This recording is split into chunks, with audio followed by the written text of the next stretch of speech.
the back seat. Check the back seat. All right, come here. Check the back seat. Gets in your head, right?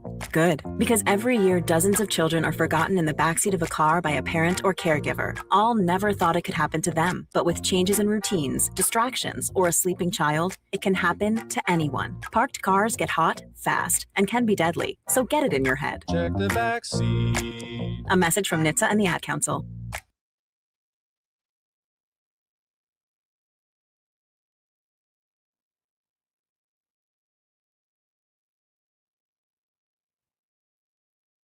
I need your help. I can't tell you what it is. You can never ask me about it later, and we're gonna hurt some people. 1 year old. Whose car are we gonna take? I have a lot of things I want to get off my chest. That's an absolutely horse crap call. Make room for Daddy. But they are who we thought they were, and we let them off the hook. Chicago is.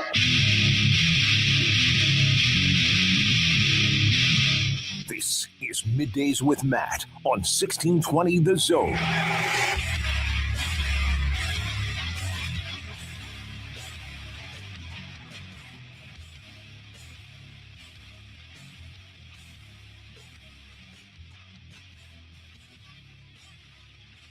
Hello and welcome. Monday morning Middays with Matt. Rather unorthodox start to the show today. I am producer Josh Johnson. Matt McMaster will join me shortly. We'll do all the things you expect from us on a Monday. Don't worry. We got a little business in the building to tend to first, though. Robin Washut from Husker Online going to join us 1:20 after another Nebrasketball loss over the weekend. Couldn't defend home court. Now a week to regroup before the long trip to Piscataway and the ever-intimidating Jersey Mike's Arena. But I spent the weekend. I was hunkered down. I was crunching the numbers, and my research turned out the following result. I'm prepared to share it with you this morning. 27 is more than 9. We do a lot of math on the show, so I'm proud to bring you those findings from my own brain. Nebraska's measly 9-point loss pales in comparison to the Blue Jays' 27-point loss to UConn at home on Pink Out Night. Trust me, I will say the words you've been dying for me to say all season long later on the show today. But first, we want to thank everyone who helped us with our paper product drive Friday. We were able to raise so much for Hope Lodge, Nebraska. We couldn't have done it without you. We are immensely proud of even being considered to be able to work with the fine folks over at Hope Lodge. Everyone over there couldn't have been more accommodating to us. Shout out to them, as always, for taking care of us and taking care of their residents. More importantly, you can still give monetarily online at cancer.org/pinkout. If you maybe you saw the Pink Out on TV and you were moved and you don't quite know how to help, maybe you missed Friday's show, totally get it. Shout out also to Nebraska for doing the Coaches versus Cancer thing. Omaha basketball did theirs in the midweek last week, if I'm not mistaken. So everybody pitching in, helping out. Doesn't matter who you root for. We are all on the same team when it comes to fighting cancer. We wanted to remind you today of where those donations are going, who those donations are helping. So we're going to look back at Brian. He was a resident at the Hope Lodge. Matt McMaster had the privilege of talking with him on Friday's show. We want you to hear that. And then we'll slide back in the studio. We'll do the regular Monday show. We appreciate y'all. A little bumpy start to the week, but we'll smooth it out in no time flat. I promise you. Let's take a look back on Friday's edition of Middays with Matt. Now back to Middays with Matt on 1620 The Zone. Alrighty, one of the best things we do here at 1620 The Zone is this current event, the kickoff to Pink Out weekend here at 1620 The Zone. We are broadcasting today from Hope Lodge here in Omaha, 8030 Farnham Drive. Like we've been saying, all morning.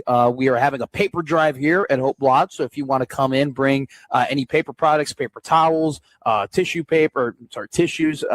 toilet paper, anything like that, go ahead. You can donate. Get your pink out shirt for tomorrow's game between Creighton and UConn. 7 o'clock here on 1620 The Zone is tip-off. 6:30 with John Bishop. We'll start that. I think, what do we have, Josh, a 90-minute Blue Jay shoot-around, or is it? 5:30 to 6:30, Blue Jay shoot-around with Austin Jacobson here on 1620 The Zone. We have an incredibly special guest here on Middays with Matt at the Hope Lodge. Brian, a resident here at the Hope Lodge. Brian, thank you so much for coming on the show, my man. Let's just I'll just give you the floor.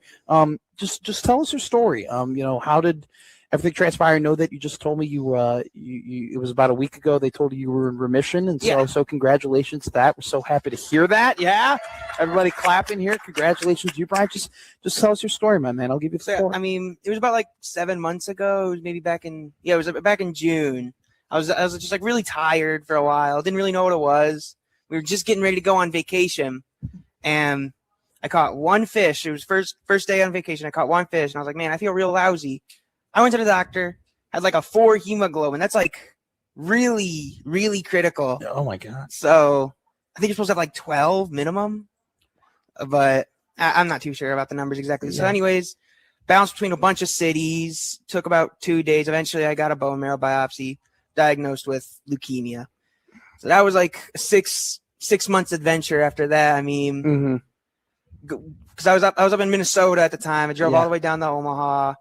And I got admitted, they had me on some Cal GB 10403 treatment. Okay. Intense it's like for kids. And really,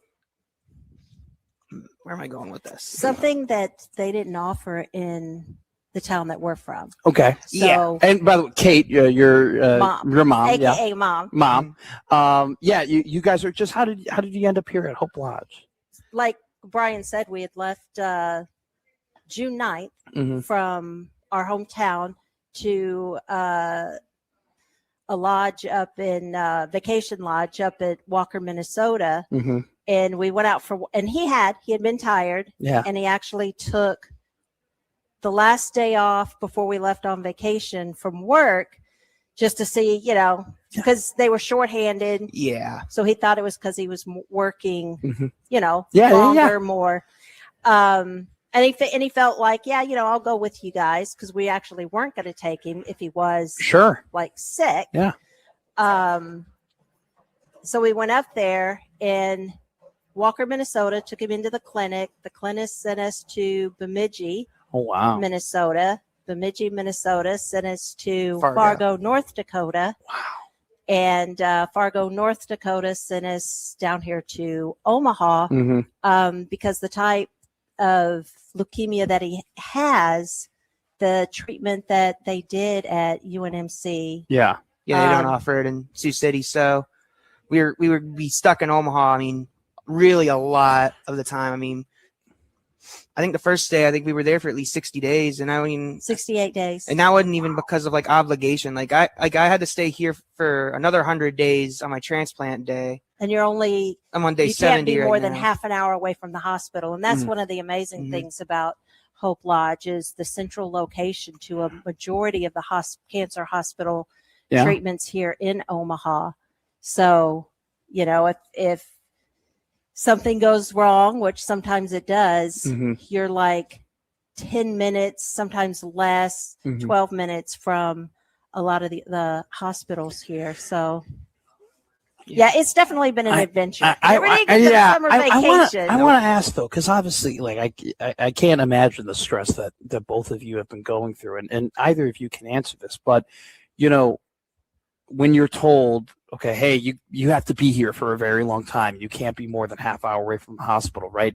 I'm sure there are a ton of thoughts that are going through your head of where am I going to stay? Am I going to have to pay for a hotel every night? How much money is that going to be? Do I have enough money to do that? What are my options?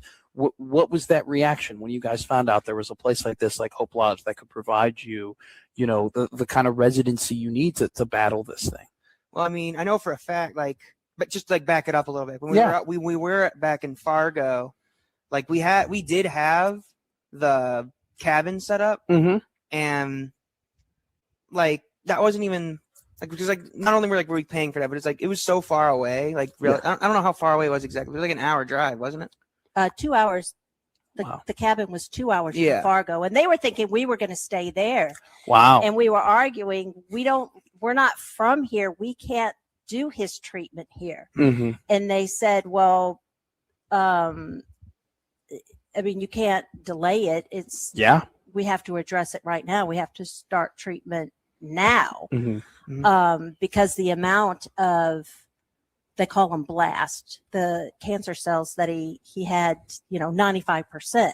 So, but yeah, there was like nowhere to stay. I'm sure there was hotels nearby. Like that would have been it. Sure. So I mean, when we came down to Omaha, and we started doing our treatment here, it was like, I mean, even like the first couple of days was a bit stressful. I mean, because I think it was like maybe like day 2 or 3 they brought up the Hope Lodge, wasn't it? Because we were also talking about, there was like 1 or 2 other places they were talking about options, and then they brought up the Hope Lodge. And I mean, it's been so long, I don't really remember exactly how it went down, but 6 months is a while. And I wasn't the one, because I was still admitted at the time, but my folks were able to stay there while I was in the hospital for probably like 2 weeks, maybe. And I mean, that'd be something you'd have to answer, because I wouldn't. I don't think the word grateful or gratitude can express enough the amount of relief having something like this available. You just can't really find the words to express how much it just takes off of your plate. One less thing that you've got to try and figure out or worry about. That's a big thing too. I mean, it's huge. Because hotels are not cheap. No, they're not. I would not want to stick around in a hotel for 100 days either. Plus 60. I mean, no, because he did. Been here 7 months. November 21st, he did a stem cell transplant, and you have to be by the hospital for 100 days. Yeah. So, yeah. So a lot of people, in the stories I've heard about Hope Lodge and everything it provides, they always talk about the fellowship, the camaraderie, being with a bunch of people that, and this is the last one. We'll get you out of here on this, but just how has that been like to build relationships with other people and kind of maybe in a way bounce off of other people who are going through a very scary situation similar to you? That's something that's really a blessing too. I was just talking with somebody earlier, and you can actually make the experience at Hope Lodge what you want. Whether if you want to make those connections, or if you just want to kind of keep to yourself. You have the ability to make this experience what you want out of it, and a lot of times, everybody here knows what you're going through. Yeah. Everybody. So it's not like there's a sense of understanding between everyone. And you make these connections that, last a lifetime. And it really, you've got that community, you've got that support, around every corner, and the staff, absolutely phenomenal. Every single person, man and woman that works here is a huge help in every way. Absolutely. Just make you feel like you've always been here. Yeah. That's phenomenal. That's absolutely incredible. Well, Brian, congratulations, my man. Seriously, inspirational stuff. So happy for you. So happy for you too, Kate. I understand that it seems like the last 7 months has been a whirlwind that you guys obviously will never forget, but so happy to hear. And we still have 30 days. 30 days, but you're in remission, Brian, and congratulations to that. We're so happy for you here at the Hope Lodge and in your inspirational story, and really appreciate just you guys sharing. I mean, I know I can't imagine what you guys have been through, and so we're very grateful that you're able to share a very emotional and personal thing over the last couple months. So thank you so much for being on the show. Really appreciate it. Thank you for having us. Brian and Kate here at the Hope Lodge. Middays with Matt on 1620 The Zone.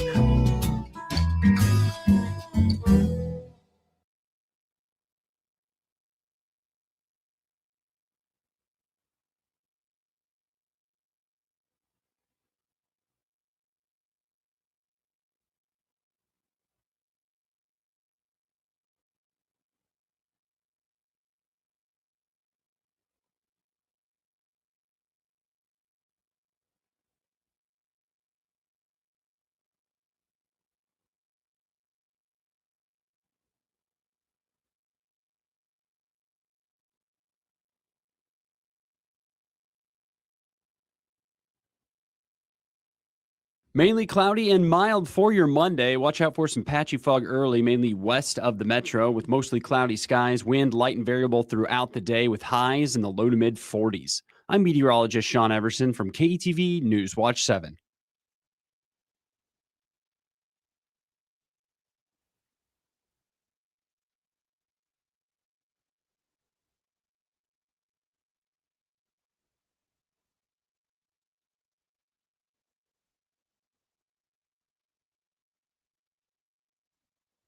Running a business means wearing multiple hats. So if you're like me, you probably started out using your personal phone, taking client calls and texts nonstop. As my business grew, I needed something smarter. That's when I switched to Quo, the #1 business phone system. Quo works right on your phone or computer. No carrying 2 phones, no clunky landline, just one easy app you can try for free. Your team can share one number and handle calls and texts together like a shared inbox. Any teammate can jump into the conversation, so customers get faster responses. And Quo's AI assistant summarizes your calls and responds to customers 24/7, so you never miss a lead or opportunity. All this starts at just $15 a month. That's basically 2 coffees. You can even keep your current business phone number. Find out why 90,000 businesses trust Quo. No missed calls, no missed customers. Try Quo for free at quo.com/sports. That's quo.com/sports to try Quo free.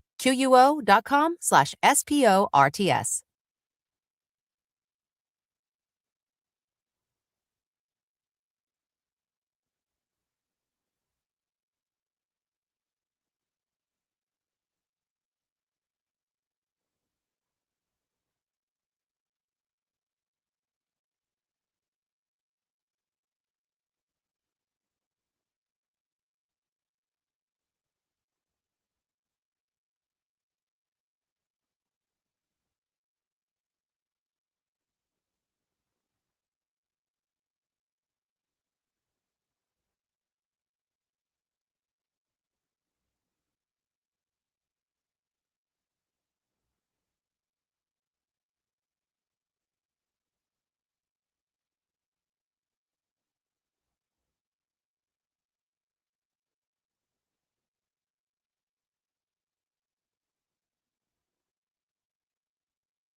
Are you one of the 7% of adults in the United States who are searching for an alternative to sleeping in a bed? Then let me introduce you to Z-Cliner, the revolutionary recliner designed by FlexSteel. The Z-Cliner, meticulously engineered with restful sleep in mind, making it an ideal bed alternative. A healthy life starts with a healthy night's sleep. Z-Cliner is more than just a recliner. It's a personalized comfort experience. It features multiple power adjustments like recline, headrest, lumbar, zero gravity, reducing pressure on your body, tech integrations like charging ports for easy modern living. We know life can be messy.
I need your help.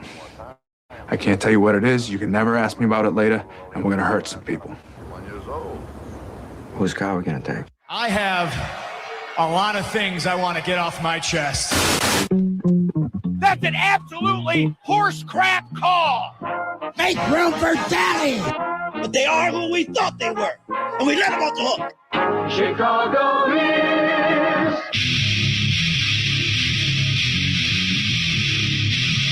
This is Middays with Matt on 1620 The Zone.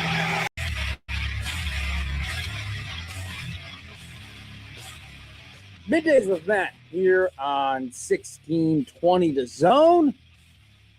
We apologize for our late start. We were corporate men. We were in a meeting. Never tell anyone that we're bad employees. We are not bad employees. Some might say the best employees in the building. Some might say, a lot of people are saying it. A lot of people are telling me we're the best employees. We were corporate men. We are no longer corporate men now. We are here. Wouldn't dream of selling out to the man. No, absolutely. We are here on 1620 The Zone, Middays with Matt McMaster, with Josh Odson. As always, that's going to, by the way, live up to the mark until there's one day where you're not in or I'm not in, and then we can't always say as always. But we're going to keep that riding. You got that for about 2 more weeks, my friend. I know. You told me on the air when you were going to be off for the first time. I just remembered. Yeah, February 17th. Josh will be gone. I have it locked in my you got it locked in. Okay, I have good. it locked in.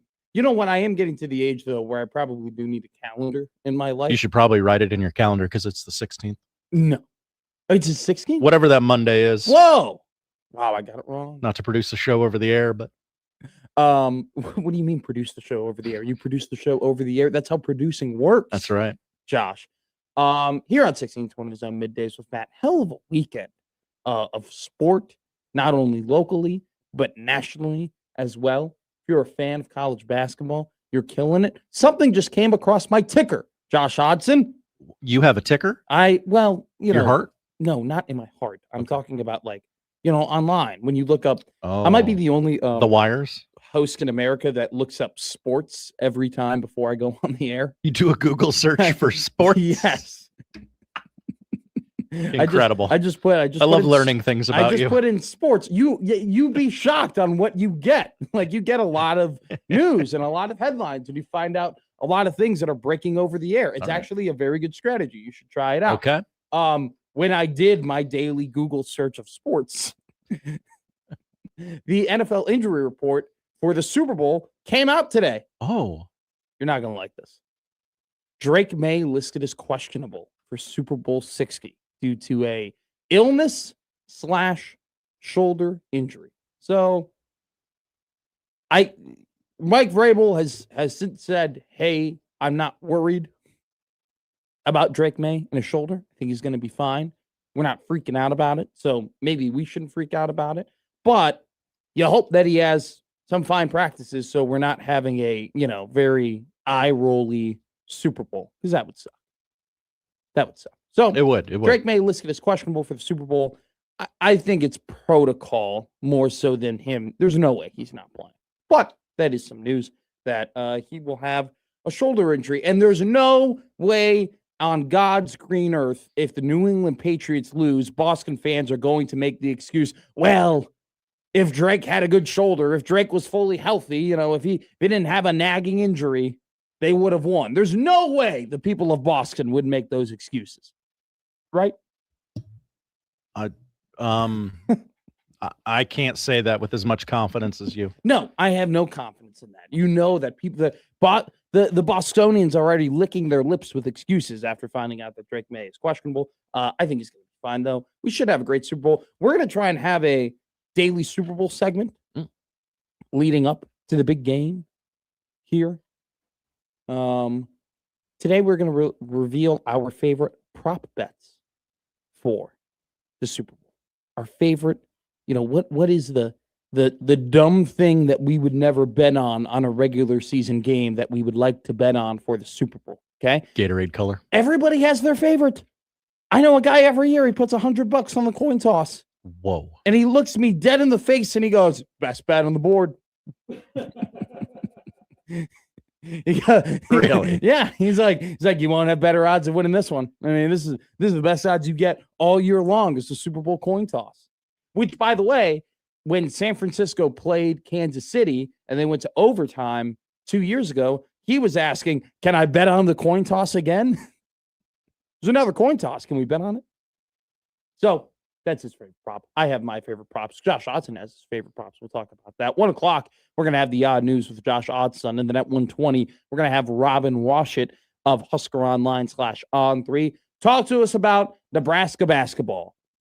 Suffered their second loss of the season, their second loss in a row yesterday against Illinois. No shame. Was I a prisoner of the moment? Probably. Did I cash in on great odds? In my opinion, you're damn right I did. I took a car right after the Illinois-Nebraska game. I drove to Iowa, and I placed a future on Illinois to win the national championship. Whoa. At plus 1,400. And everyone says I'm the enemy of Nebraska. I'm not. Whoa. Look whoa, at whoa, you. Whoa. Betting on their rivals to win it all at the it. expense of Fred Hoiberg and them boys. Stop it. That is not true at all. I almost actually placed a bet on Nebraska to make the Final Four at plus 700. I decided not to because I found a better plus 700 bet, in my opinion. But no, this is not me betting on the enemies of Nebraska basketball, hoping that Nebraska basketball doesn't end up becoming victorious. This is me taking advantage of a very good situation, taking advantage of very good odds, and also reflecting the fact that Nebraska yesterday lost to a team that is a true national title contender. The AP poll, the AP college basketball top 25 comes out at 12 o'clock.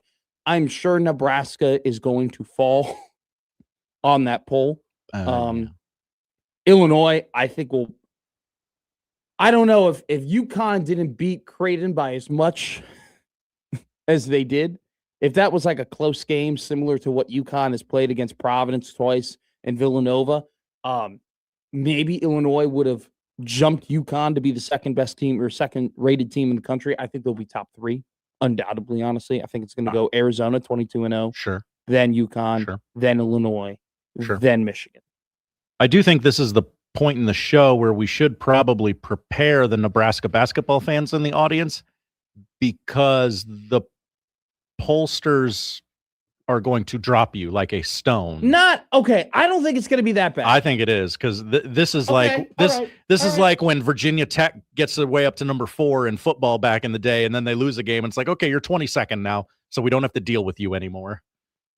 John goes, so Matt hates Nebraska even more than Connor. Ouch. That's not true. Wow. That's Could you not imagine? true at all. I love Nebraska basketball. I'm a very big fan. I went there. I announced a lot of games when I was a student. I'm a very big fan.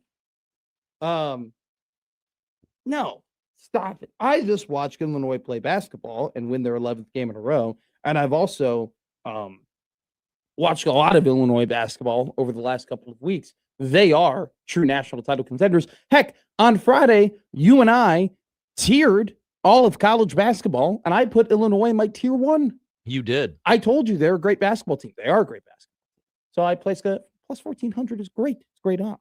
Anyway, so we'll talk about Nebraska basketball when the AP top 25 poll comes out. Josh has a declaration to make about another basketball team here in the state of Nebraska. It's what you've been waiting for, everybody. It is. It is what we've been waiting for, and it is the truth. And we will talk about Creighton basketball and just at this point, the incredibly disappointing season that has taken place in Omaha. We are not going to place blame on anything or anyone or anything like that, but we are going to make some fair observations as to what has gone wrong this season, because I don't mean to bury the lead here and take Josh's bit, but it's pretty much over. I mean, you gotta. At large at this point is probably out of the question. And there's Doctor Strange, if it's one singular path. Well, it's that. Okay. It's just as much as the fact that I just don't think it's realistic to think that this team can go on a run. Like it's outside of the conversation that the path isn't there, because the path really isn't there. But even if they were to go, even if you were to say, hey, they do play 3 back-to-back-to-back Q1 games against Villanova, UConn, and St. John's, and they have another Q1 game coming up against Seton Hall. Like, if you were to go ahead and say, hey, if they won all of those games, maybe they could get in as an at-large. Like, even if that did exist, even if that was enough for them to get in, which would be questionable, I just don't think it's realistic at all to even think that they could do that, because in order to go on a run like that, you have to play a consistent brand of basketball, and they don't. They don't play consistent basketball. We will talk all about Creighton coming up pretty soon here, actually, on Middays with Matt. I also have a declaration. Oh, you have a declaration? I always have declarations. Hockey is better than your favorite sport. What if my favorite sport is hockey? Okay, well then you're good. It's not, but what is your favorite sport? I don't know this about you. Football and baseball. Okay. That'll be good. You can carry us through the baseball. No pressure. No pressure. I don't have to. I'm going to be honest with you guys. I'm not going to pretend to love the sport. Okay.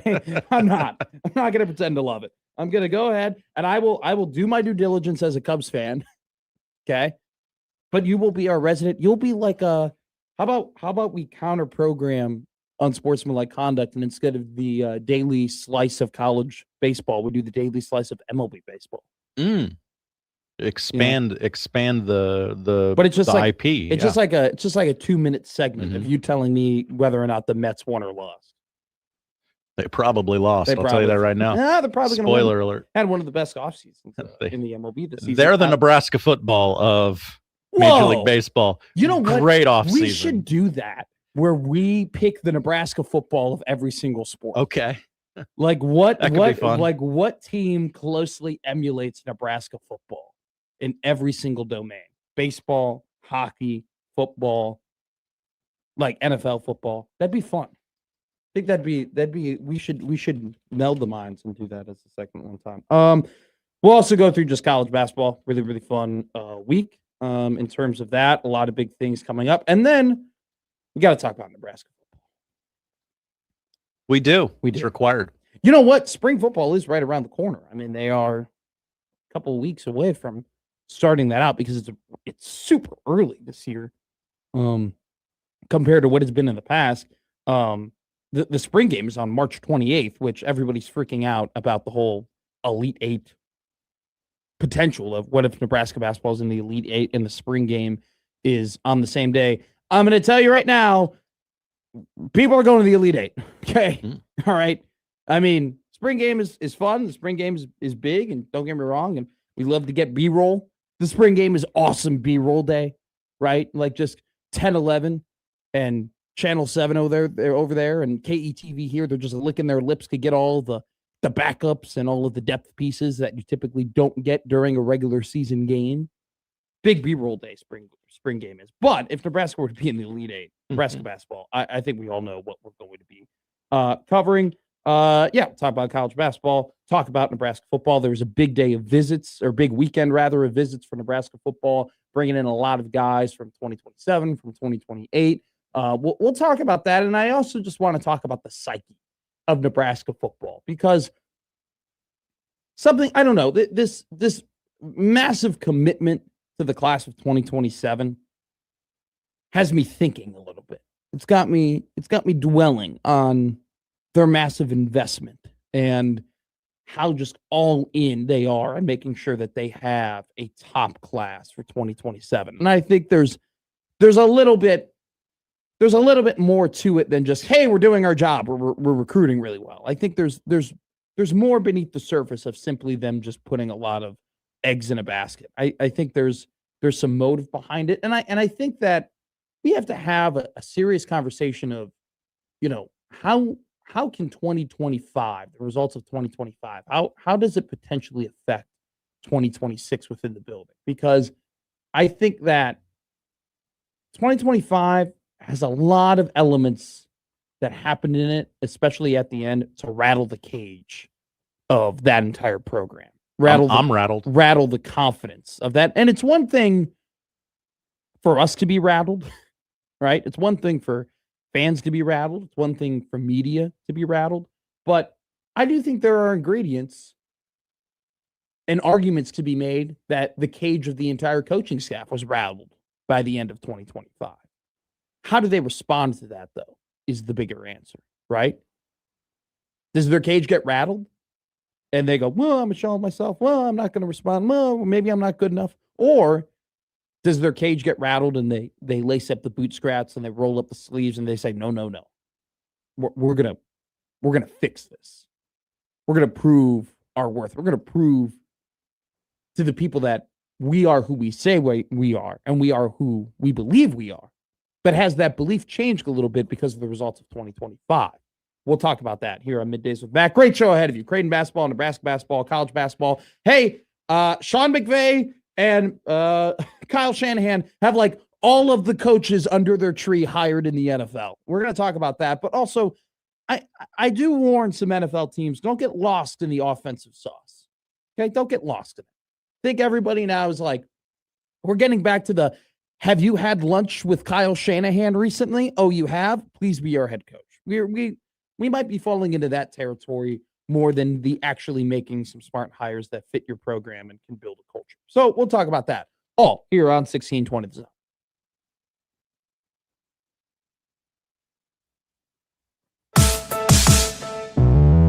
Middays with Matt on 1620 The Zone.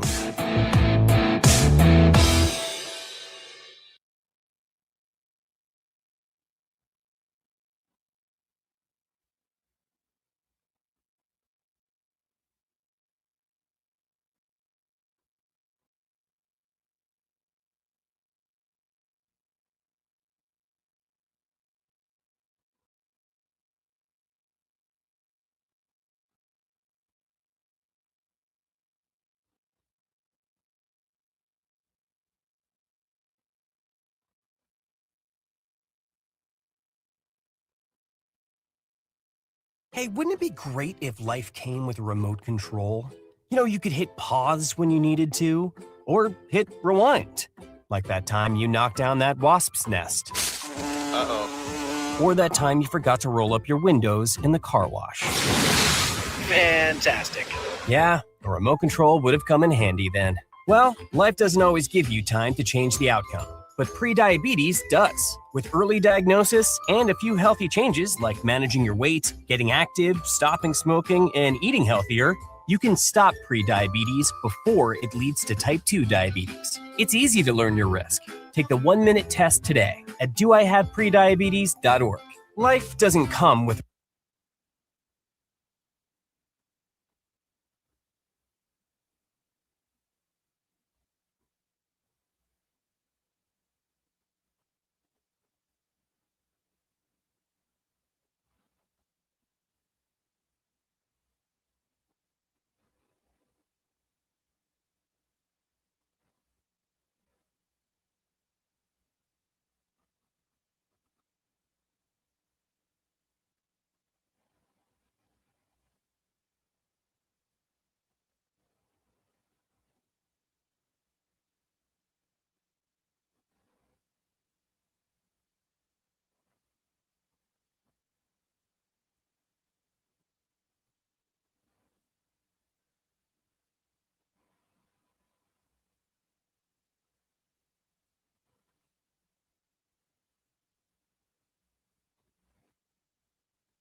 Now, back to Middays with Matt on 1620 The Zone.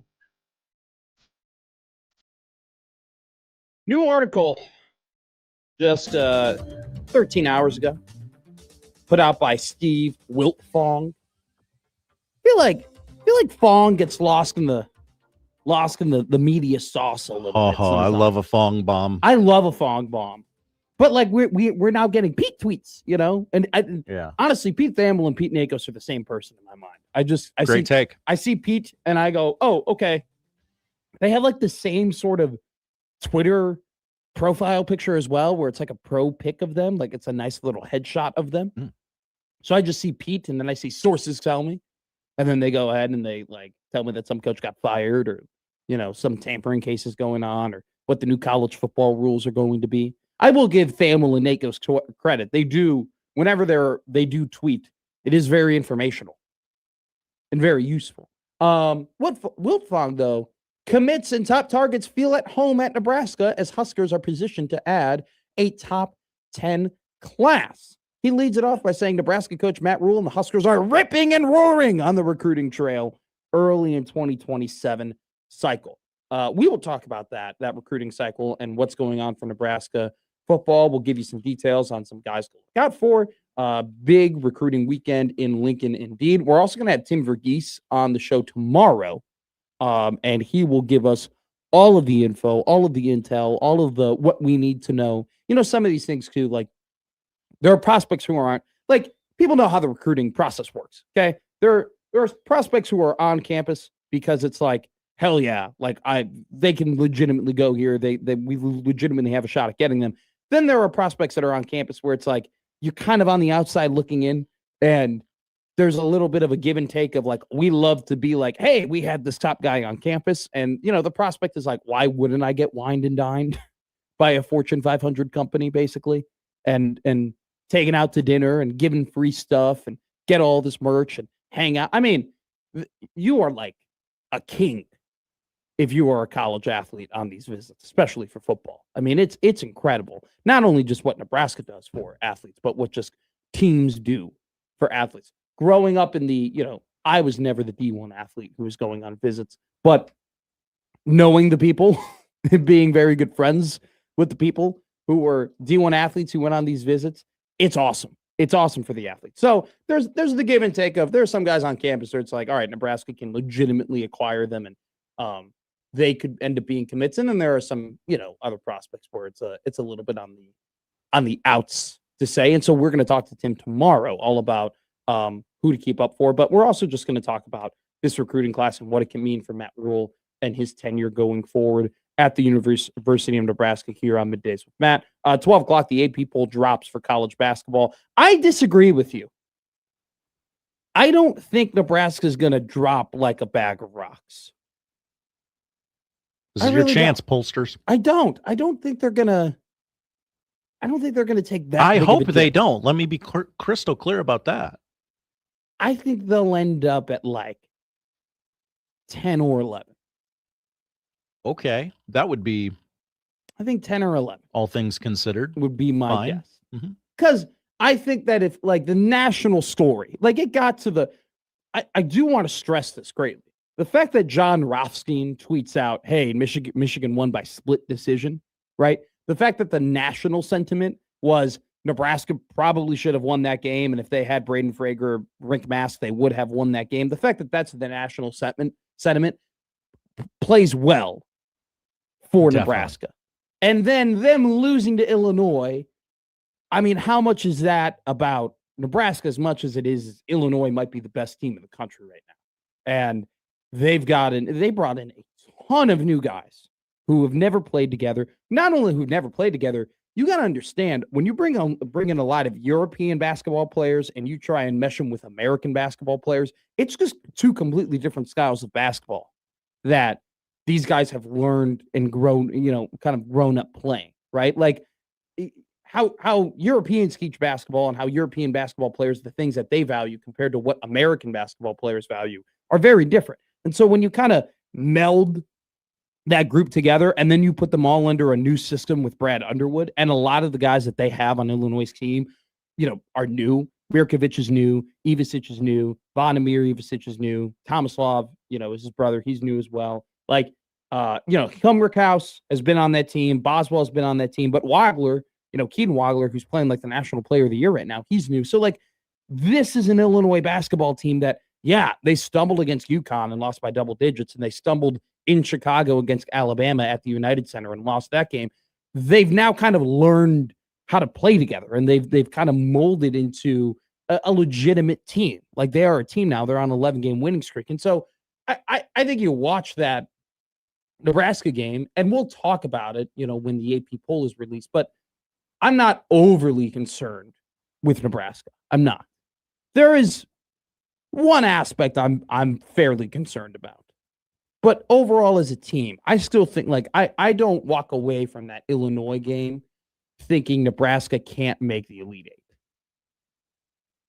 I still think they very much are an Elite Eight team. They can play with anyone in the country.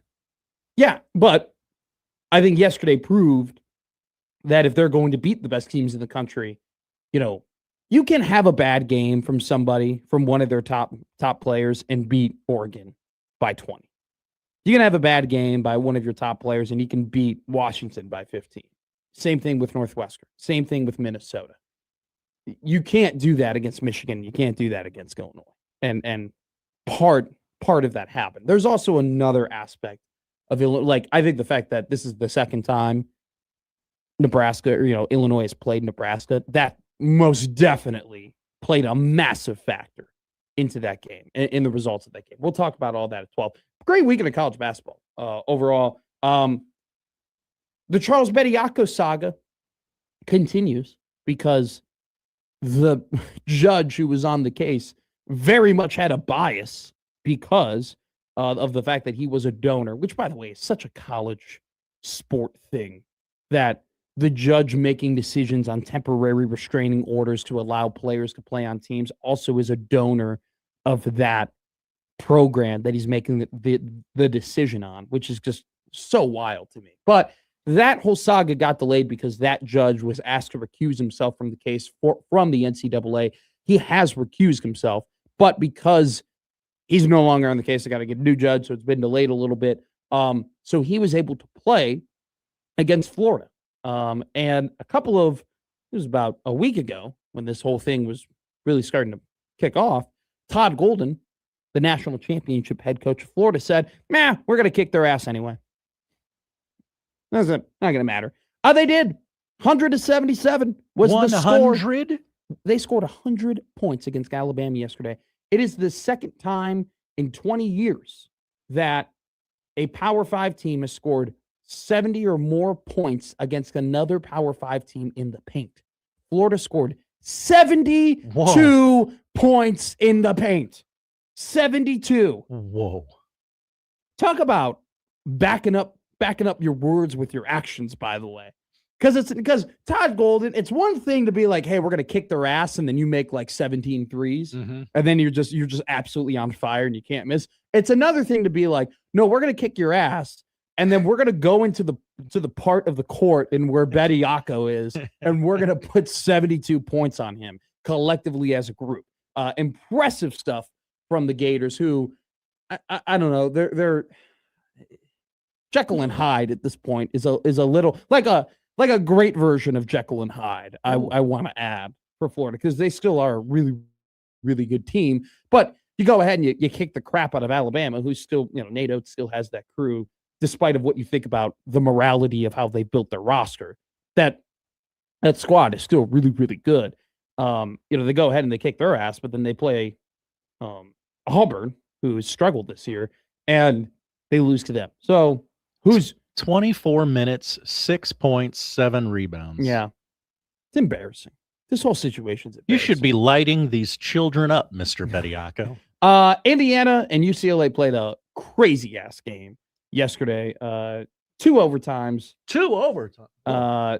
Indiana gave that game up at the very end of the second half. UCLA comes back. 98-97 was the score. It's a good win from the Hoosiers, who picked that one up on the road after beating Purdue at home. They putting something together over there? Yeah, a little bit. Like, D-Rock's a guy. I'm sorry. Like, when and people around here in Omaha know it better than anyone else. Darren DeVries has always been a very, very, very good coach. And there's a reason why, Indiana is still considered one of the best jobs, not only in the Big Ten, but in the country. And that's according to polls, by the way, that's been released by the Field of 68. He's got them rolling. Like they're playing. Like, is Indiana going to make the Final Four? No, they're not that level. If we're tiering the Big Ten, they're toward the top of tier 2, I would say. But good win against UCLA. So congratulations to the Hoosiers. USC beat Rutgers earlier in the weekend too. That was a weird game to watch because if you ever watch a basketball game, you're like, this basketball team doesn't want to win. That's just kind of what USC looked like. They were playing with their food against a bad Rutgers team, who Nebraska will play this Saturday. Much needed break, by the way, for the Huskers. Just kind of a long rest before they play Rutgers, and then on next Tuesday, they play Purdue. Kansas with a big win versus BYU. The Big 12 is getting spicy. The Big 12 is okay. If you're a college basketball fan, you got to lock in. I kind of am. You got to lock in on the Big 12 in February because Matt McFutures has placed some bets. Okay. I already mentioned to you that I placed a bet on Illinois to win the national championship. Don't forget, Matt McFutures also has a Seattle Seahawks to win the Super Bowl future. Still very much in play. I'm just learning I'm learning a lot about the Big 12 standings right now in this moment. I'm sorry. Okay. And then I've placed a bet on Iowa State to win the Big 12 regular season, plus 700 on the Cyclones. Currently, right now, Arizona's 9-0. Houston is 7-1. Iowa State 7-2. Texas Tech, Kansas, both 6-2. UCF, who's having a great season, by the way, who had a massive win against Tech over the weekend. The Golden Knights are legit. They're 6-3. BYU's kind of fallen a little bit. They've played some really, really good teams, and unfortunately, they haven't been able to beat any of them. They lost to Kansas, and then the game before they lost to Arizona. Listen to this. Okay, so here's why the Big 12 is going to get interesting here. Listen to who Arizona has to play to end the year. Okay. They're 22-0. Haven't lost. Here's who they have to play to end the season. At number 14, Kansas. Home against number 11, Texas Tech. Home against number 13, BYU. At number 10, Houston. Then they're at Baylor. Then they're home against number 14, Kansas. Home against number 8, ISU. And then end the season at Colorado. In their last... do quick math. 8 games, they got to play 6 teams that are ranked in the top 15, according to the AP Top 25 poll. Ridiculous. So, right now, Arizona, I think it's like a minus 200 favorite, something like that, to win the Big 12 regular season. Don't get me wrong, Arizona's a great team. They're killing it. But they got to go through murderer's row in order to win the Big 12 regular season title. It's not as if Iowa State's schedule is easy down the stretch either. They still got to play plenty. I mean, look, the Big 12 is having an incredible year. Okay. They don't have as many teams in the top 50 in the net as the Big 10 or the SEC, but half their conference is in like the top 25. It's ridiculous. So, and it's not like Arizona, had directional school state in the non-con either. They went out and challenged themselves. I mean, I did. This isn't Miami of Ohio going 22-0. No, God, no. Absolutely. Which, by the way, they continue to do it. Good for Miami of Ohio. Wonder where they will be ranked in the AP Top 25 poll, which comes out at 12 o'clock today. Oh, by the way, we do have a new number 1 in the net ranking. Duke, congratulations. Whoa. Number 1. They take over for Arizona. Even though Arizona's 22-0, Duke 20-1 in the ACC. I almost placed a bet on Duke to win the national championship, but I didn't like the value. I didn't like the value. By the way, Nebraska down to 10 in the net ranking. And do we want to see where our friends at Creighton are at? I don't know if I can count that high. 76. Not where you want to be this time of year. Behind Colorado and in front of Cincinnati. Also behind Liberty of Conference USA. So, by the way, Yale having a great year. 14-4, 5-2 in the... Or I don't know what they are. Watch out for Yale. I'm just saying, I mean, if we're already counting on like teams that can make Cinderella runs and 14s could beat 3s. You gotta start looking at them now. James Jones and them boys. I'm telling you right now, if you don't want to lose to Karen in accounting this season in the NCAA tournament, she teases me mercifully. Don't watch basketball. That's probably my best advice. Because we watch basketball and we study these things, and then Karen in accounting still ends up beating you in the NCAA tournament bracket challenge. But yeah, that's it. That's kind of our college basketball rundown. Congratulations to us. So, by the way, Houston 22-point victory over Cincinnati. They've bounced back. I'm telling you, this Big 12, man. If you like basketball, Big 12 is going to be locked and loaded. Big 10's also. I mean, the race for the Big 10 is going to be great as well. I think at this Big point, 10 is very good. I think in terms of the regular season title, it's most definitely come down to Michigan and Illinois, and we'll see if Michigan State and Nebraska can maybe make a late run and make up some ground down the stretch. I mean, they're both only one game back now, but they're big losses for both those teams, right? I mean, Michigan State losing to Michigan, that's tough, and then Nebraska losing to Illinois. I mean, that game yesterday for Illinois and Nebraska kind of gives the other one an inside track to potentially win the Big Ten regular season title, along with being in Michigan. Granted, far from over. Still a lot of basketball to be played left in the Big Ten. Nebraska still February 27th, Illinois hosts Michigan. Nebraska very well can still win the Big Ten regular season title. It just gets tougher to do that after losing to Illinois. So we will talk all about that at 12 o'clock. But coming up next, Josh has a proclamation to make about Creighton basketball. Oh, yes, I do. Here on Middays with Matt on 1620.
Now back to Middays with Matt on 1620 The Zone.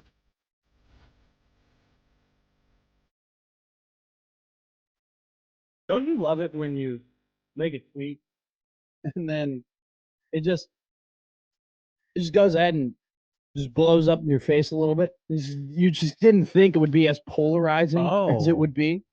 I made a very standard tweet, okay? All I said was, this should be good.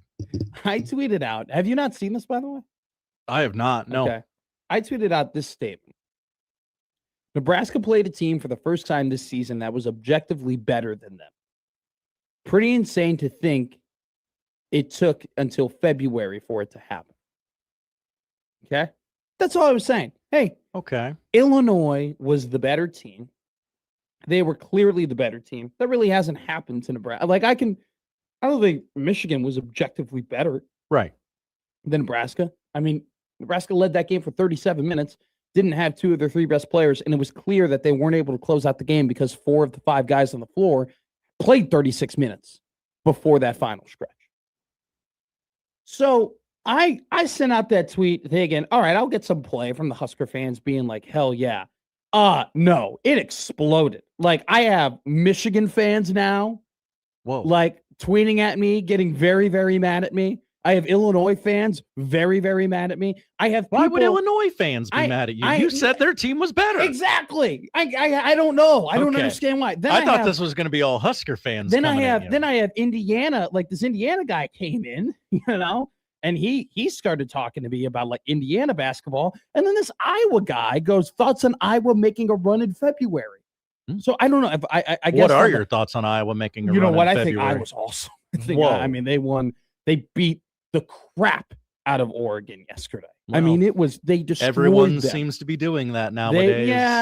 Dana. Oh, Dana. Come on home, Dana. To where? The Czech Festival.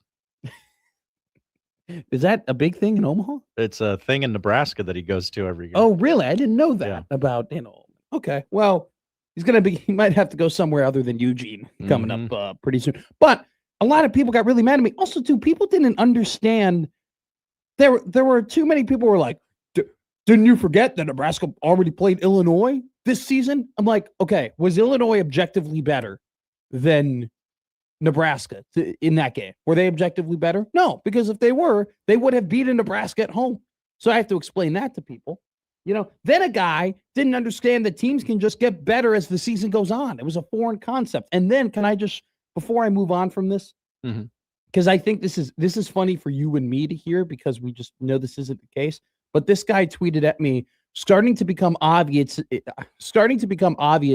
There's a lot of Nebraska fans for the first time ever watching basketball with some of their takes. Oh, how does that stem from me just saying Illinois was a better team? It was incredible. It was incredible. There's nothing better than when you make a tweet and you just think it's like, oh, okay, no big deal. And then all of a sudden the next 3 hours is just fending off the tribe. Eric in the chat seems to think that you could say the same thing yesterday that you said about Michigan, is that Nebraska just kind of ran out of gas at the end. Well, see, the reason why I'll disagree with that is because you had Frager and you had Mask and you had more of a regular distribution of minutes. I think Nebraska just lost to Illinois because Nebraska wasn't as good as Illinois. I don't think Nebraska is as good as Illinois, period. I think Illinois is just a better basketball team right now. Okay. Do I think that the difference between Illinois and Nebraska is that large? No, not really. Like a couple shots here and there. I think if the two teams were to play again, Nebraska would understand, okay, hey, we got to touch the paint more. And Fred, I think, would come up with things and concepts that would allow Nebraska to handle the size of Illinois a bit better. And also, too, Illinois, and we'll talk about this at 12 when the AP poll drops and we see where Nebraska is ranked. But Illinois did some very creative stuff on the offensive end that I was very impressed by Brad Underwood and his son, who's like their offensive coordinator, essentially. Like, they were ready. I mean, Illinois knew what they were doing against Nebraska's defense. And it really just stemmed from the fact that they had played Nebraska, earlier in the year. And I think that, Connor and I we were talking, and I don't know if it made air because it disconnected, at the Hope Lodge, which great pink out game or great pink out atmosphere over at the Chai over the weekend. Connor brought something up, and he said to me, I think there's this aspect of, even though Nebraska's playing really good basketball and you can see it on tape and they've won a lot of games, that there's this aspect of they're underrated. Like, teams are still underestimating them and they're not really ready to fully play them. And Connor was curious as to how Illinois, who's already played them and already lost to them, how they would go out and play them now, because they know they can't underestimate them. But I think there's another aspect to this, Josh. I just think that the Nebraska defense, when you first play them, just catches you off guard. I don't know if it has much to do with you underrating Nebraska as much as it is. I watch plenty of college basketball. There really aren't that many teams that play as aggressive and as hard and do the things that Nebraska does on the defensive end. I think that just how Nate Lesnar and their defensive game plans and how they double at the baseline and honestly double everywhere and then rotate out and switch, they limit how far you have to run to rotate out by switching off ball stuff. And I think it's super smart and very efficient. And I just don't think teams are used to that. I don't think they're used to not being able to use the baseline, to dribble baseline. I don't think they're used to kind of being cut off in the corners. And so Illinois had already experienced all of that. And I think that some of the things that they did on the offensive end countered that so well. So it was more to do with it's more than just, I think Illinois is great and Illinois is better, which is, I think that's case in point of what you saw yesterday when they went on the road and beat Nebraska at Pinnacle Bank Arena for the first time this season. Nobody's beat Nebraska at PBA this year. I think it's more than them just being better as a whole. Like, I think the coaching job that was done by Brad Underwood and the staff was phenomenal. But let's talk about Creighton here in this segment, because Creighton basketball falls 58-85 is the score of the game. Pink out game, great atmosphere from the people at the Chai. Always an incredible event to see on TV. And then even cooler, I mean, John Bishop did such a great job on the broadcast, highlighting the importance of the pink out. And then also too, the cool moment of, the jerseys, right, that the team wears, they get bid on, right? And so the players are able to meet the families that bid and bought their jerseys. And so that's a really cool moment. Switching, though, to the basketball part of this discussion. Josh, you have anything to say? All season long. Well, actually, let's go back even further. Okay. Go As someone who has canceled a Nebraska baseball team, a Nebraska basketball team, yes, you have. a Nebraska football team. Yes, you have. So many people come to this show, our YouTube stream, our Twitter feed, whatever. Well, he'd never do that for Creighton. He's in the pocket of Creighton. He would never in a million years do this. He hates us. Him and Kevin Kugler hate my team. Yeah. Tell me we're good. Why won't anyone tell me we're good? I'm here to tell you that today, Monday, February 2nd, 2026, a date much later than I wanted to do this, but, we got things going on. Are corporate men. We have been nothing but corporate men for the last week. There was a last stand of sorts on Saturday night. Yes. And even though they did not deserve to have the last stand. Yeah. We gave them enough rope to hang themselves. So much rope. Maybe change that saying. Yeah, I don't love it, but it's just a game after all. But the Creighton Blue Jays are canceled. Wow. For the remainder of this season. Whoa. They are 12-10. What's their best win? Oregon, and they only beat Oregon by 10. Everybody's beating Oregon by 20. Their best win is on the road against Villanova. Okay, that's true. That was a good one. I mean, it's over. It was over Tuesday night in Milwaukee, if not sooner than that. But the roster has not come together. It's nobody's fault. Yeah, it is. But someone has to pay the crimes. I don't know what that means. You're 12-10. It's February 2nd. It's over.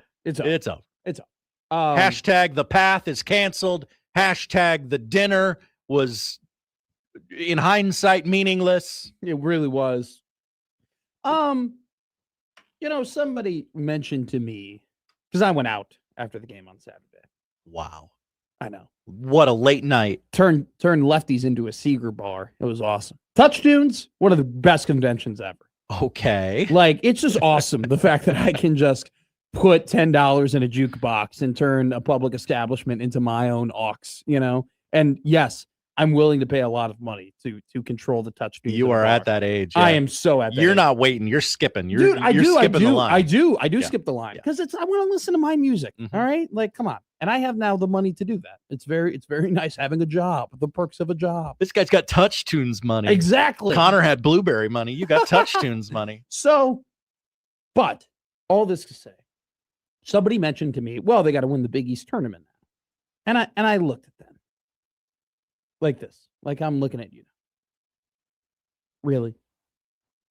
Okay, say they do that. Let's just pretend. No, not at all. No, because they're not going to. No, okay, I agree. It's not going to. Let's pretend. Let's pretend that they go on this run. They win the Big East tournament for the first time ever. That'd be crazy. It would be crazy. Would you, Creighton fan, be excited for their tournament game? Yes, absolutely. For their first round NCAA tournament game. If they were probably an 11 seed in some type of play-in. Yeah. If they were to win the Big East tournament, they would have to beat, more than likely, they would have to beat both St. John's and UConn to do that. If you were to do that, if this Creighton team were to beat St. John's and UConn consecutively to make the NCAA tournament, yeah, you're going to be excited for the NCAA tournament. The problem is that they're not going to do that. I don't think you would be excited. And I'll tell you why. I'll tell you exactly why. Number one is this team is just too inconsistent. It's just wild, and it's not inconsistent as a whole. There are too many singular parts that are inconsistent. Yes. Like we kind of talked about this on Friday. It's not that the team flips a coin and you see what Creighton they get.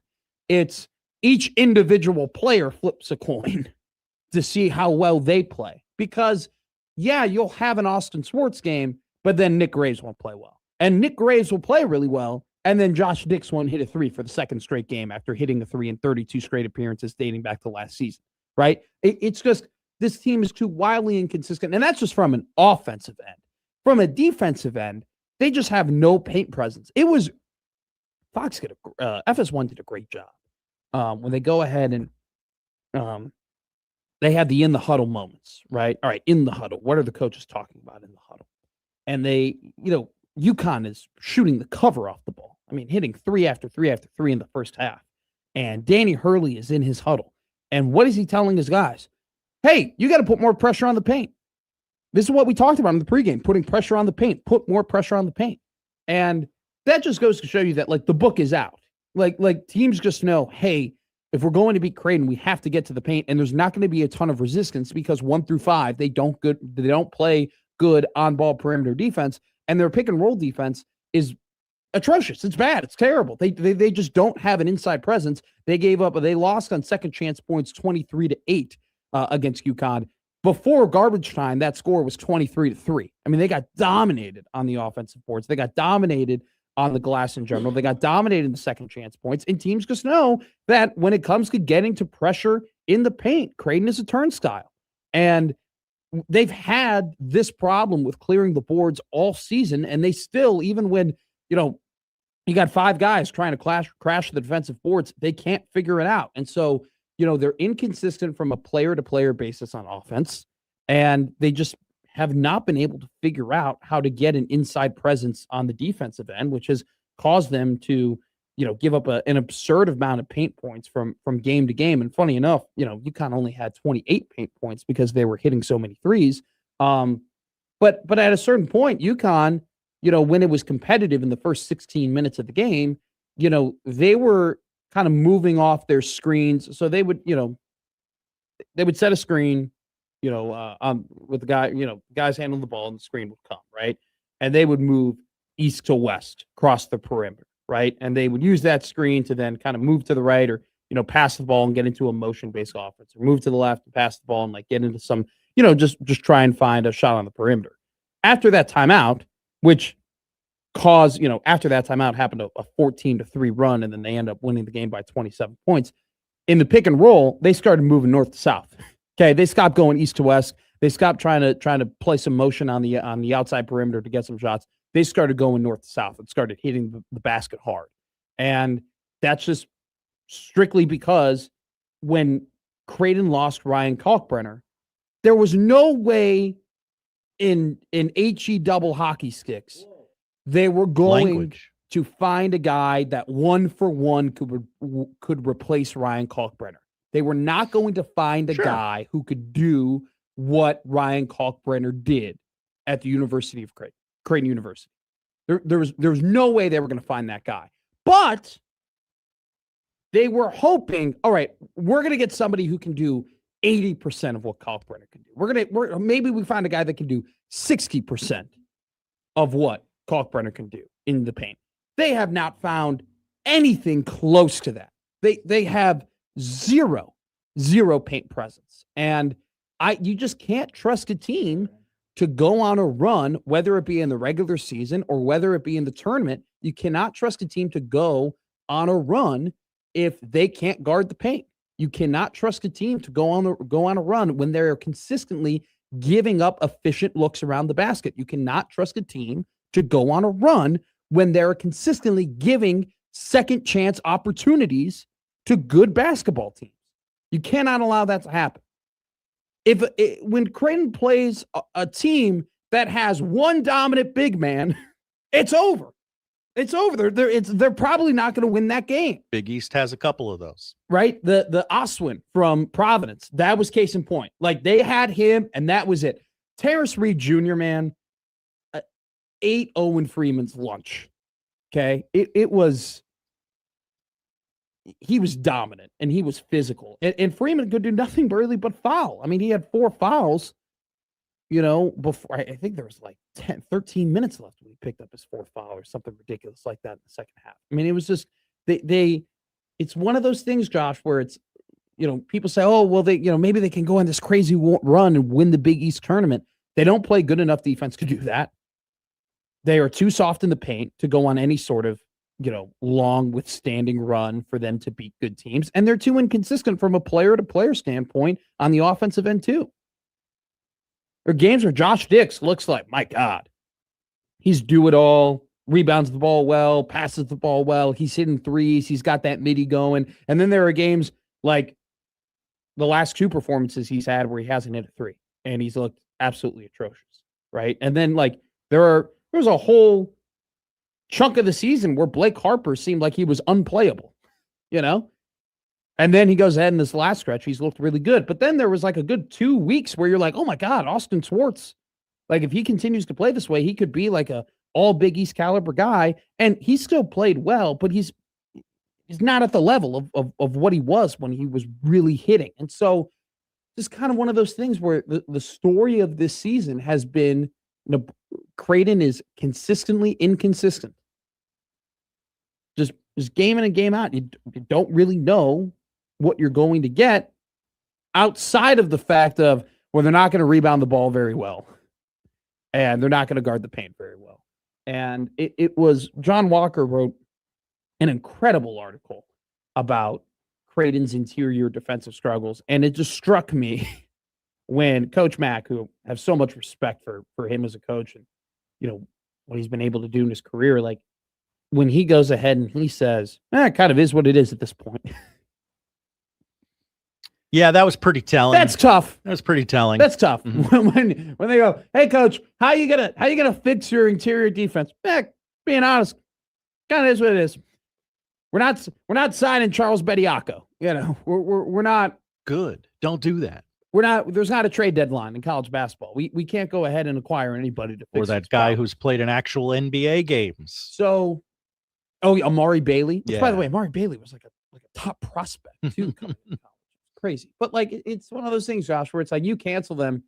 Yeah, they are. I mean, it's just you cannot play weak defense in the paint, and have so many inconsistencies on the offensive end to trust that you can go on any sort of run, whether it be this stretch of games in February or whether it be the Big East tournament. Now, would I be shocked if Creighton beat Villanova again? No.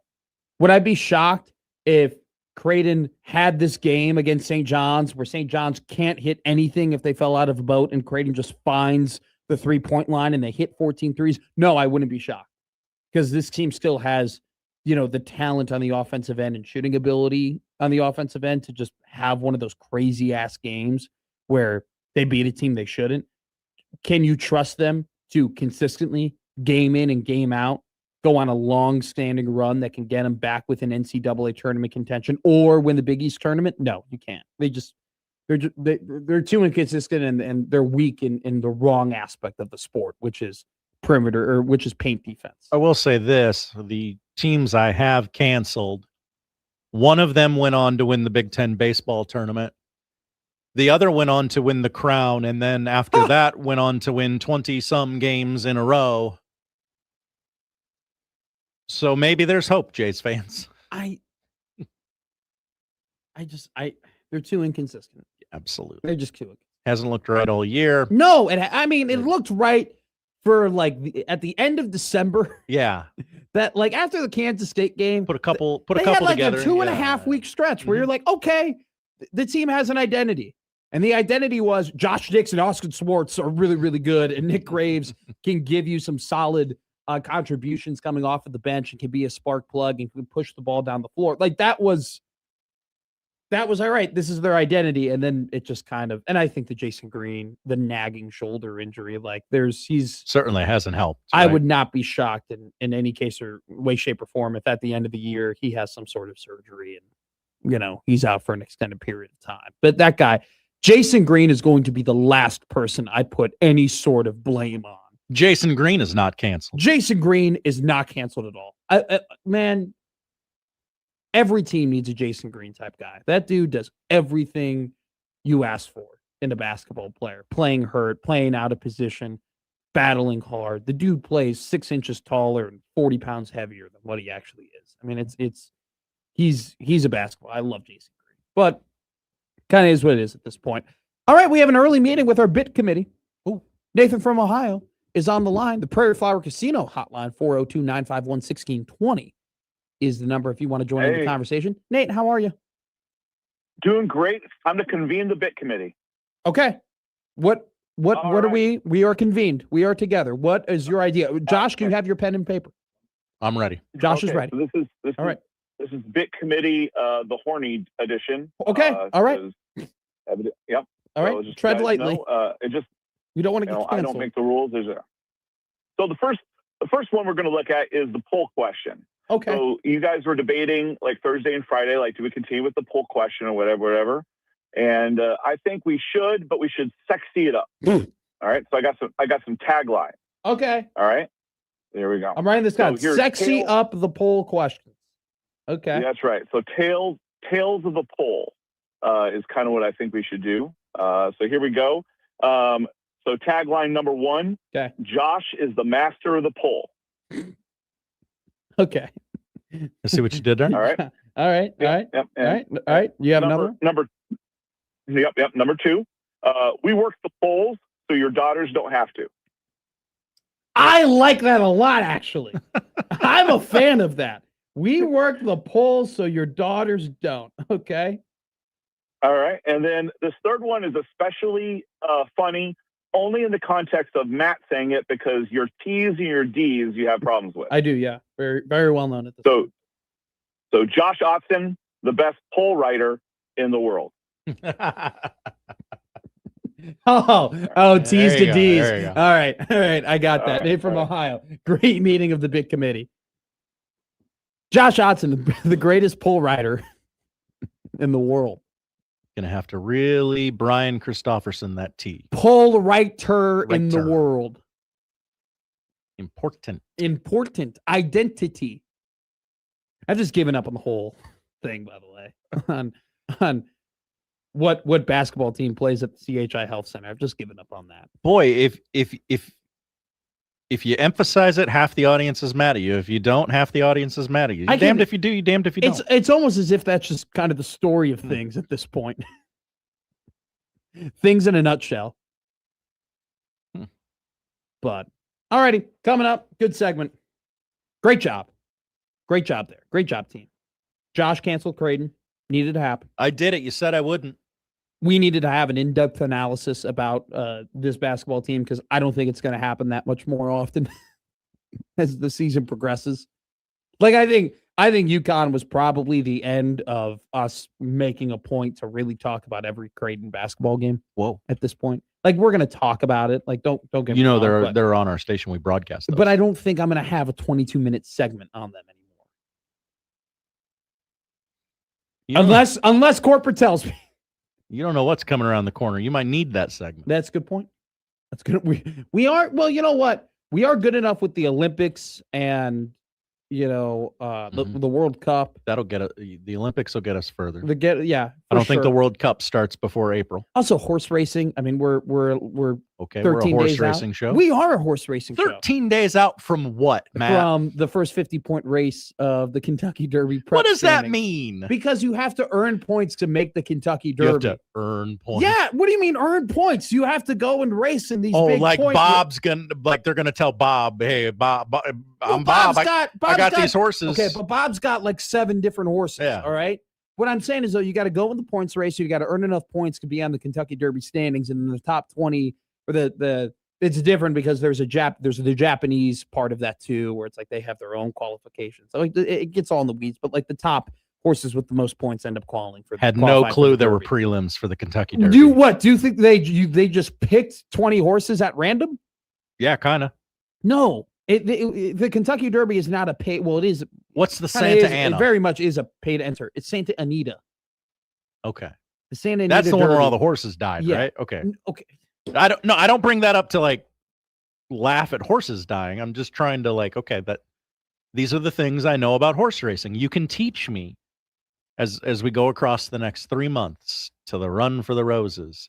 Oh gosh, you're probably a Belmont and yes, we're going to talk about the Preakness as well, regardless of if the Derby winner is still alive. What are you talking about? It's horse racing is awesome. Horse racing can be awesome. Stop it. Don't worry. You're going to be disgusted when I tell you how much I bet on the Kentucky Derby. Okay. Oh, that's always so complicated because it's like, oh, great, I'm in my betting app and I would like to bet on the Kentucky Derby. And they're like, well, you can't do it here. No, you can't. Got to go over there. You do. But that's the beauty about it. Like, getting the ticket yourself. I've already driven to Iowa. I already feel like a dirty, dirty animal. Just let me bet on the damn horse race. I've worn a suit the last 3 Kentucky Derbies. Okay. You have to. You got to dress up. I'll probably wear a suit on the Friday. I have a julep. Here. We'll have mint juleps on the air on the weekend of the Kentucky Already Derby. done that on this show, but whatever. Hey, wait until we get the taste of the Masters and I bring it in here and you and me are eating pimento cheese sandwiches, buddy boy. Let's go. Hey, if there's anything to learn about Matt McMaster, the people in my life, they eat right. Okay. And Josh Odson, you're going to be eating right this Kentucky Derby and Masters season. That's all I need. All right, coming up next, we talk about Sean McVay and the crazy coaching tree he's already developed here on 1620 The Zone. Middays with Matt on 1620 The Zone.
Now back to Middays with Matt on 1620 The Soul.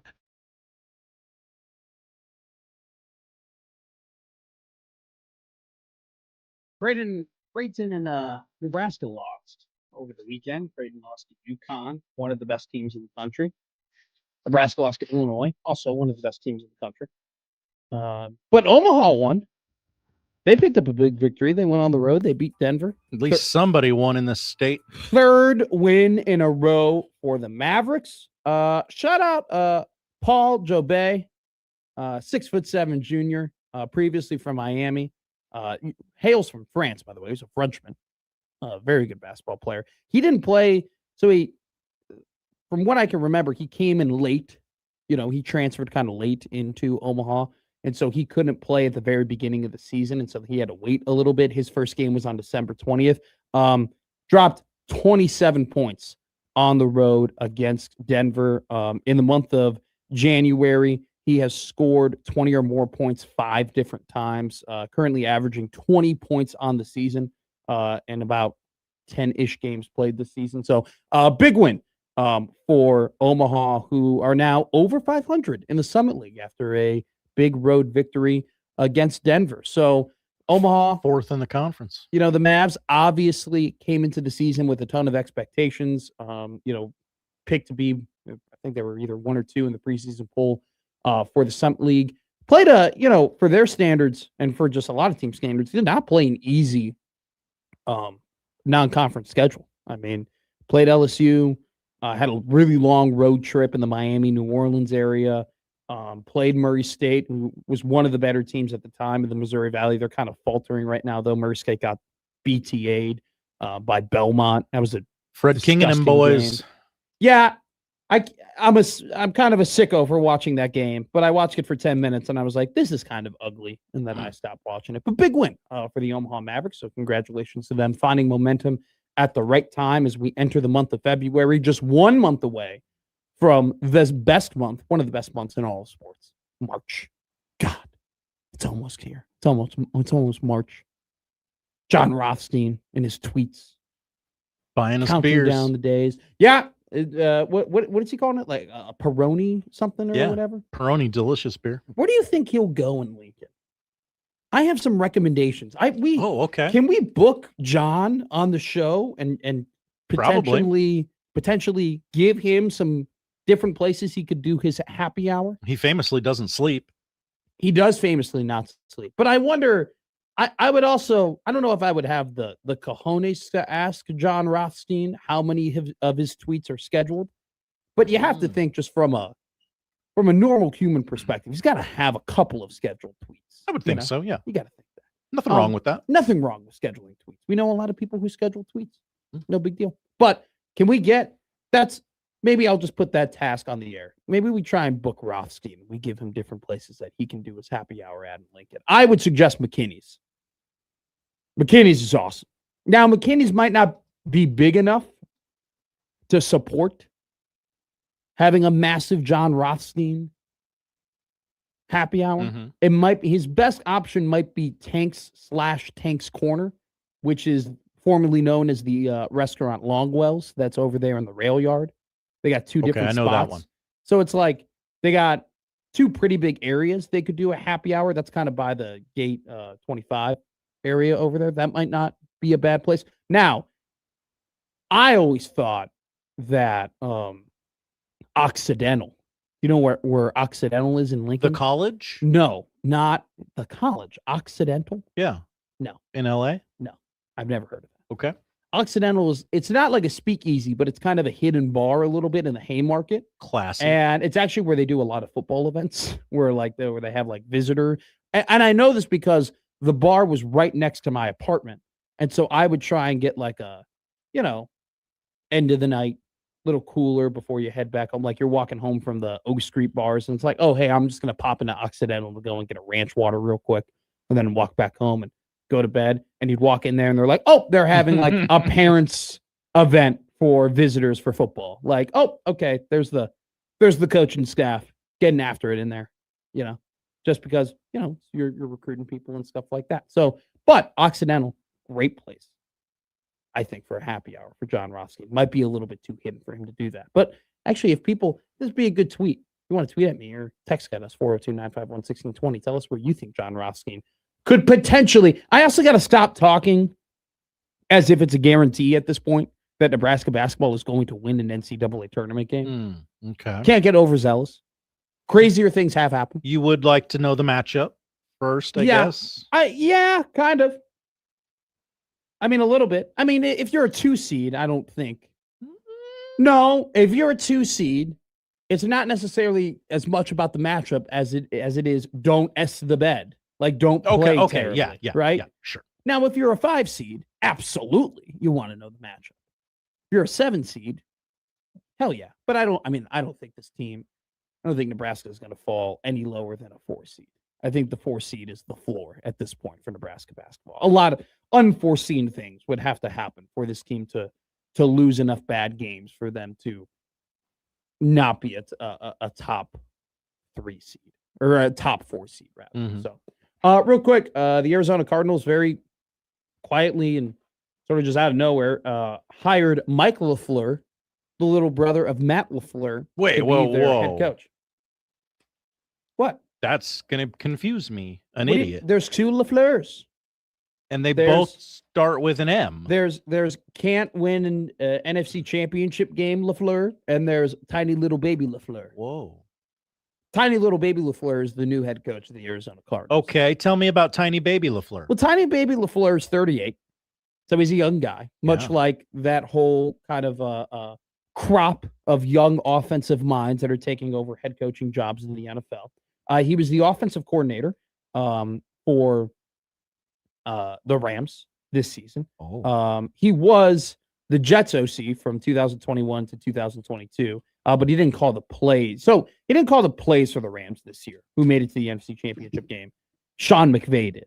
But this is the classic look across the league and look at who's being hired and how much fun it seemed like Miami had for those 2 years Mike McDaniel was having success, and look at how much success Kevin O'Connell's had at Minnesota, and look at how much success that Matt LaFleur has had in Green Bay, and look at how much success Kyle Shanahan is having, how much success Sean McVay is having, and look at what Liam Cohen did in Jacksonville. Like, you're getting to the point where teams are looking across the NFL and they're saying, wow, all of these coaches are being hired from the same offensive tree, and their teams are very exciting to watch and incredibly entertaining from a television perspective and a fan perspective. We want to get in on that. We want to hire from that kind of same we want to hire a descendant from that system. And so Mike LaFleur becomes the benefactor of being under such an incredible head coach in Sean McVay. I do want to warn people, just because somebody comes from a certain tree or just because they learned under a certain offensive system does not automatically make them a great head coach. There are other things that make head coaches great other than just being able to call the plays. Granted, having a head coach that's a play caller, I think, is a very, very big advantage, just because you're not so dependent on your ability to hire people, okay? Look at what's happened in Philadelphia. Look at what happened in Detroit, right? Dan Campbell and Nick Sirianni, I think, are very good head coaches from a, culture perspective and a team perspective and from a leadership perspective. But if they don't get the hires right for their coordinators, they're not going to have good seasons. You kind of defend that or thwart that off from happening if you hire a head coach that can call plays. But just because you have a head coach that is good at calling plays does not make them a good head coach. I think Robert Saleh kind of found that out in New York. We'll see if under different circumstances he can battle through that in Tennessee. Robert Saleh, the Tennessee Titans head coach. That's my guy. Yes. The only franchise with the cojones to hire a minority head coach this cycle. Yeah. Funny enough, do you want to guess how many coaches come from the Sean McVay, Kyle Shanahan coaching tree that are currently head coaches in the league? In the league, or that just got hired in this cycle? No, in the league. Whoa. Okay. I will guess conservatively and say 8. Yes, Josh Hodson. 8. There are 8 head coaches that come from the Shanahan and McVay coaching tree combined. Who's got 2 thumbs and knows ball? This guy. From the McVay coaching tree comes Matt LaFleur, head coach of the Green Bay Packers, Zach Taylor, head coach of the Cincinnati Bengals, Kevin O'Connell, head coach for the Minnesota Vikings, Liam Cohen, head coach of the Jacksonville Jaguars, and now Mike LaFleur, head coach of the Arizona Cardinals. From the Shanahan coaching tree, Robert Saleh, head coach of the Tennessee Titans, Jeff Hafley, head coach of the Miami Dolphins, and D'Amico Ryan, head coach of the Houston Texans. Funny enough, I'm never going to remember the Dolphins head coach. Jeff Hafley. Now you will remember. Never. Now, when they do the annual coaches picture that shows up in that meeting, we do okay, let's go ahead and see, let's go and see who looks like what. And Andy all that Reid's stuff. wearing shorts, sitting front and center. I know the picture. Yes. You're going to go ahead and look at that picture and you're going to go, who the hell is that guy? Hey, look, someone ran on set as they took the picture. And then some nerd is going to be like, oh, that's Jeff Hafley, the new Miami Dolphins head coach. That nerd's going to be Joey. How did you not know that's Jonathan Gannon? And he has every right to tell me this. Absolutely. I should know these things, but I'm 40. I don't have the capacity. I don't have the bandwidth to learn the Dolphins head coach name. By the way, sorry. real quick, to answer another question of yours, 30% of the head coaching hires came from either the McVay or Shanahan coaching tree this cycle alone. Probably too many. Mike LaFleur, Robert Saleh, Jeff Hafley. Funny enough, if you look at the McVay coaching tree, it very much is these are offensive minds that have learned under McVay, that have taken, kind of the thought process, the analysis, and some of the system that McVay has, had. And then, honestly, McVay doesn't necessarily have a this is our system and this is what we do. It's more of McVay just has such a unique way of adjusting offenses, based on his personnel and his thought process on things. It's not as if you look at McVay and it's like, oh, he does these 4 things. It's more so he's just so good at adjusting to what the defense is adjusting to, giving his guys more options across the field. And then the 3 tight end sets they had this year for the Rams were absolutely insane. The amount of times they come out with 3 tight ends and be able to use Kyron Williams and Blake Corum in an effective run game, especially toward the end of the season, was remarkable. But McVay, he's got all offensive coaches, right? LaFleur, Taylor, O'Connell, Cohen, and then the other LaFleur.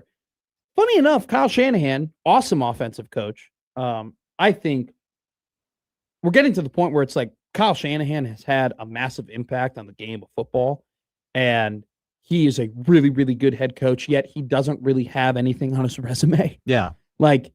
He's got Super Bowl appearances, but he doesn't have that, I don't think he's won coach of the year in the NFL.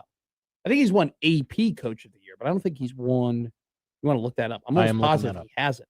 And he doesn't have a Super Bowl, but yet, he's influenced the game so much in terms of his ideology on how offense is to be run, on top of just winning so many football Sporting games. News coach of the year. But he wasn't the NFL coach of the year at any point. AP NFL assistant coach of the year. I think that was in 2016. That is Falcons. correct, you sicko.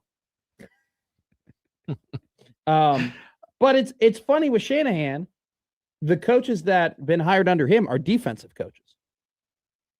Saleh, Hafley, D'Amico Ryan. The only offensive coach hired under Kyle Shanahan was Mike McDonald in Miami, who certainly will get another head coaching job in the future. It's just interesting with McVay, his coaches get jobs because they learn from him. Maybe in LaFleur's case, right? He went ahead and he took a bigger offensive coordinating role at the Titans, could then go ahead and be hired as the head coach in Green Bay.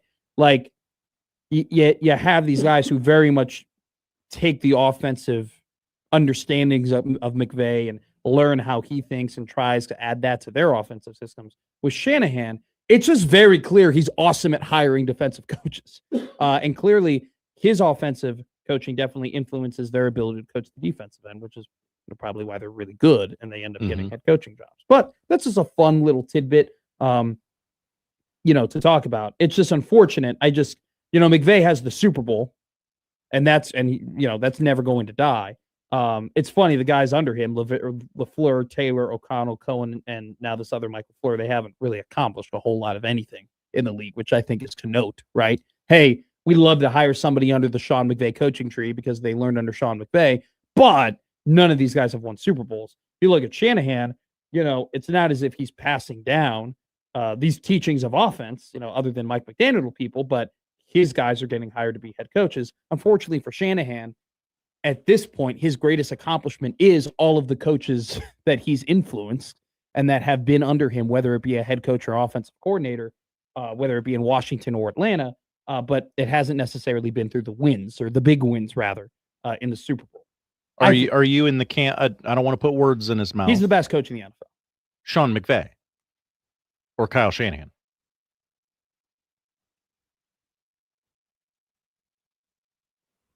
You're thinking it over. Can I cop out and go 1A, 1B? You don't just automatically put Sean McVay ahead of Kyle Shanahan? No. Okay. Kyle Shanahan's made 2 Super Bowls. He's not won any of those. Okay, Super but he's Bowls. made 2 Super Bowls. He's been in more Super Bowls than Sean McVay. He's been in 3 of them. Marv Levy made 4. And that's still an accomplishment. To make the Super Bowl is still an accomplishment. It is. It's very difficult to make the Super Bowl. It's very difficult to make the Super Bowl. Okay, so my question was going to be, are you in the camp with Josh Peterson where you're like, I don't know, I think this guy might be overrated? Shanahan? Yeah. No. God, okay. no. God, no. Clearly you're not. If I were to do NFL head coaching rankings right now, McVay 1, Shanahan 2, Reed 3, Vrabel 4. Yeah. Okay.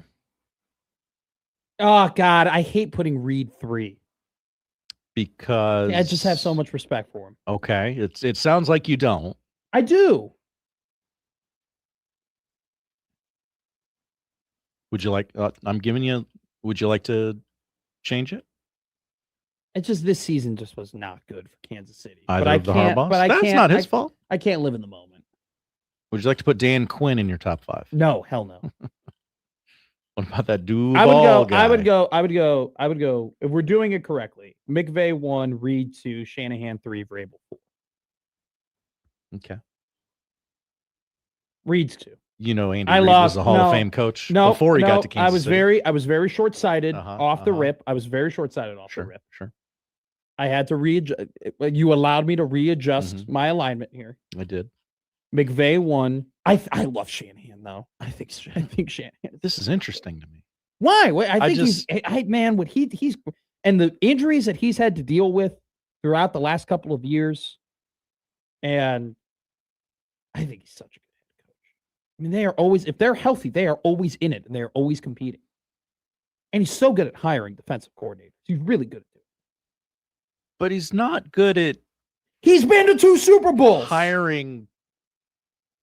See, I don't even know if I can do the Brock Purdy's his quarterback. He should go get a good quarterback anymore. All right, we got to take a break. We'll do some house cleaning, and then we'll go to the AP Top 25 poll at 12 o'clock here on Middays with Matt. Middays with Matt on 1620 The Zone.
By texting 64,000, you agree to receive recurring automated marketing messages from IQBar. Message and data rates may apply. No purchase required. Terms apply. Available at eatiqbar.com/policy/terms of service. Hi, I'm Will, and I...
Now, back to Middays with Matt on 1620 The Zone.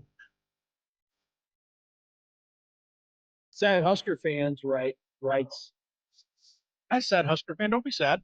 Andy Reid is the best coach in the NFL. He's been to 5 Super Bowls in the last 7 years. Andy Reid probably has been to 5 Super I Bowls. think he's been to way more than 5 Super Bowls. I think he's been to about 500 Super Bowls. Cheap shot. That guy loves what? He's a big man. I did it too. He loves supper. Does anyone really call it supper anymore? Like not being ironic? Like, are you supper or dinner guy? Dinner. What do you mean? Does anyone unironically call dinner supper? Non-unironically. Non-unironically.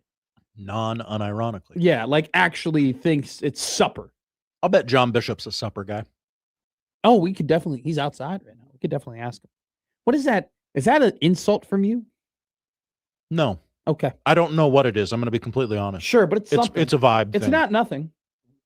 Let's go to the Equitable Bank inbox where they take banking personally. Shout out old man Doug. OMD. Joe Laird writes in. Hi, Joe. Bring back the morning food segment on places to eat for midday. This is in your wheelhouse. Oh, interesting. Seth writes in. Hi, Seth. Poll question. Should we sexy up the poll questions? I mean, we could. Seth also writes in, Matt has fancy tequila money and Touch Tunes money? Question mark. Apparently I do. A lot of disposable income from you. Well, I mean, I don't have any kids. I don't have to pay for my insurance yet. My car is paid off. You don't have a partner taking your money. No, but we are out of football season, which means that we are in date season now. Oh, okay. So that's happening. Another one, you know. So that's gotta happen. So there's money kind of flowing out that way now. Mm-hmm. Mm-hmm. It's worth it. I do have to say though, because we're moving apartments and the rent is going up massively. So we gotta be. But I'm gonna have a little podcasting nook now. A pod nook. A pod nook. There's gonna be a little nook for me to do pods in. So that's going to be fun. That's great for you. Great for production. Great for production. AP Top 25 poll is going to come out in probably the next 2 minutes. We're going to take a break and then tell you how far did Nebraska fall, if at all. They definitely did. Definitely. We'll talk about that next year. Middays with Matt.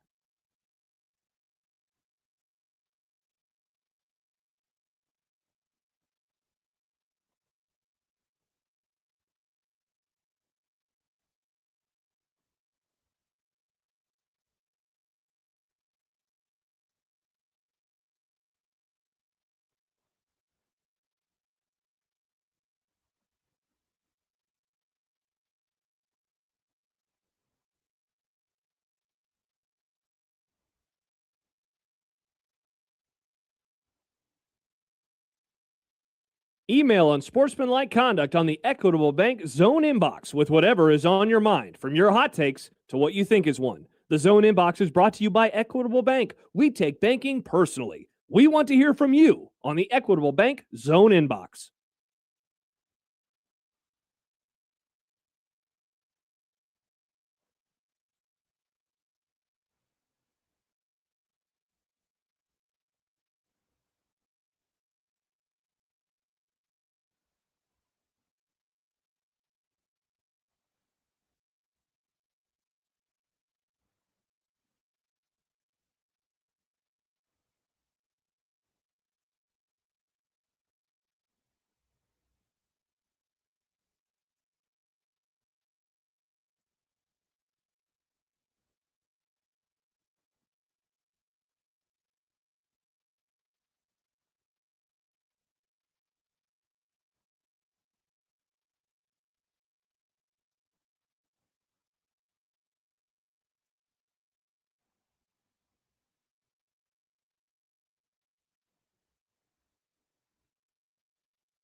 Running a business means wearing multiple hats. So if you're like me, you probably started out using your personal phone, taking client calls and texts nonstop. As my business grew, I needed something smarter.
Now, back to Middays with Matt on 1620 The Zone. AP top 25 poll is out. It's out. It's terrible. Okay, this is happening. It's bad. It's happening? Okay. Is it? All right, here we go. Here we go. Okay, Here we okay. go. You ready? Are we ready? I'm ready to tell you I was right. Number 1, Arizona. Nailed it. Number 2, Michigan. After going on the road to Michigan State and winning. Great win. Number 2, Michigan. Number 3, UConn. Number 4, Duke. Number 5, Illinois. I would say that's your tier 1 of teams in college basketball right now. If I were to if this was power rankings and not the AP top 25, because the AP top 25 has, unwritten sort of arbitrary rules to it, right? I would put Arizona 1, Illinois 2, Duke 3, Michigan 4, UConn 5. But I think solidly those are the top 5 teams. But the AP top 25 poll, Arizona 1, Michigan 2, UConn 3, Duke 4, Illinois 5. 6, Gonzaga. 7, Iowa State moves up 1 spot. After a dominant win against Cincinnati, although their loss to Texas Tech did look worse after Texas Tech lost to UCF, Houston is number 8. And number 9 is the Nebraska Cornhuskers. 9. I told you. I thought they'd be a little bit higher. I thought they'd be 10 or 11. They are 9. So, okay. The AP top 25 voters did not punish them all that much. Honestly, this is the kind of ranking that tells me that they actually watched the games.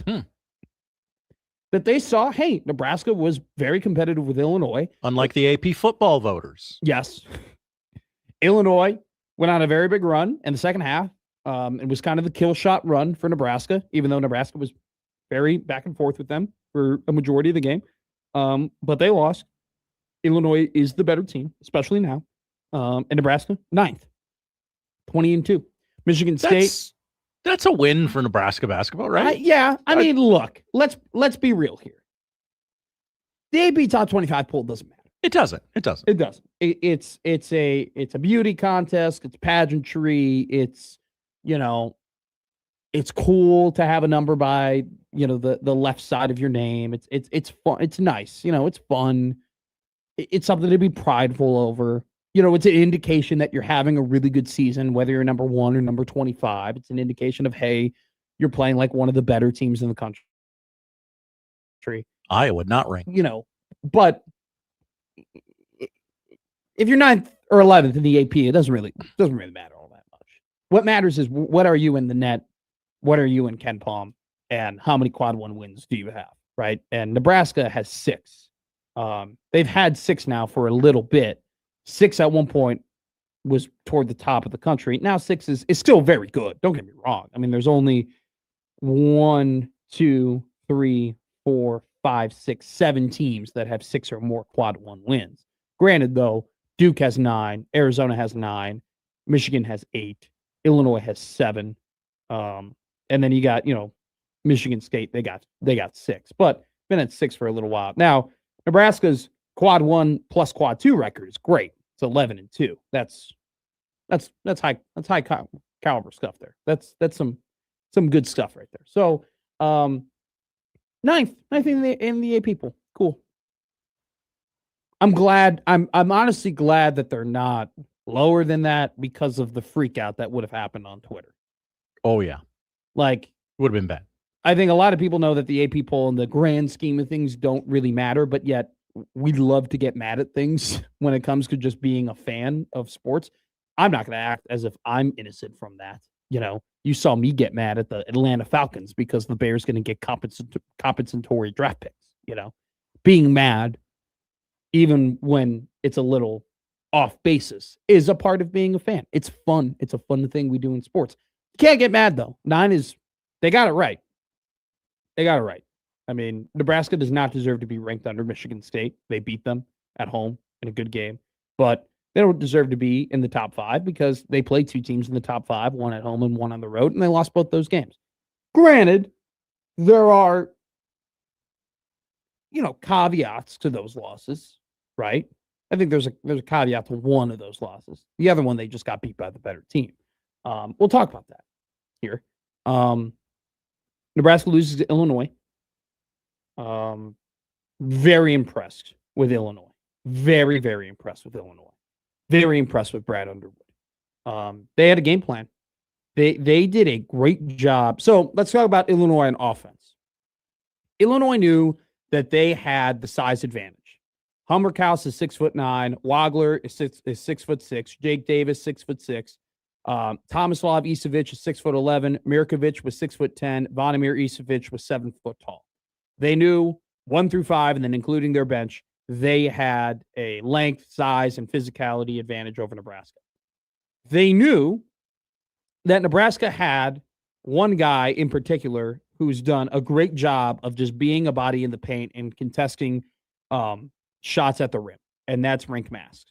They knew that the biggest deterrent of them getting into the paint and dominating and putting the pressure on the paint was Rink Mask. So what did they do? They did 2 things.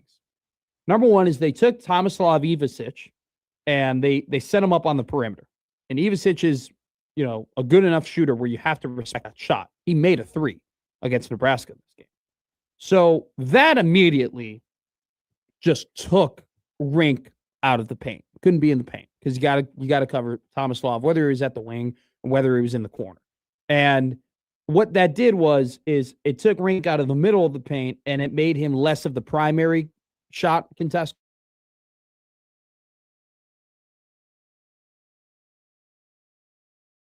and more of the secondary, be the secondary guy than the primary guy. So that was smart. They made sure, hey, we're not gonna post. They didn't post up Tomislav Ivasic a lot. They didn't really post up anybody that Rink was guarding. The second thing that they did was to get Rink out of the paint. They would put Tomislav in the paint on the low block and kind of do like a half, post him up, and then they would run him out toward the key, right?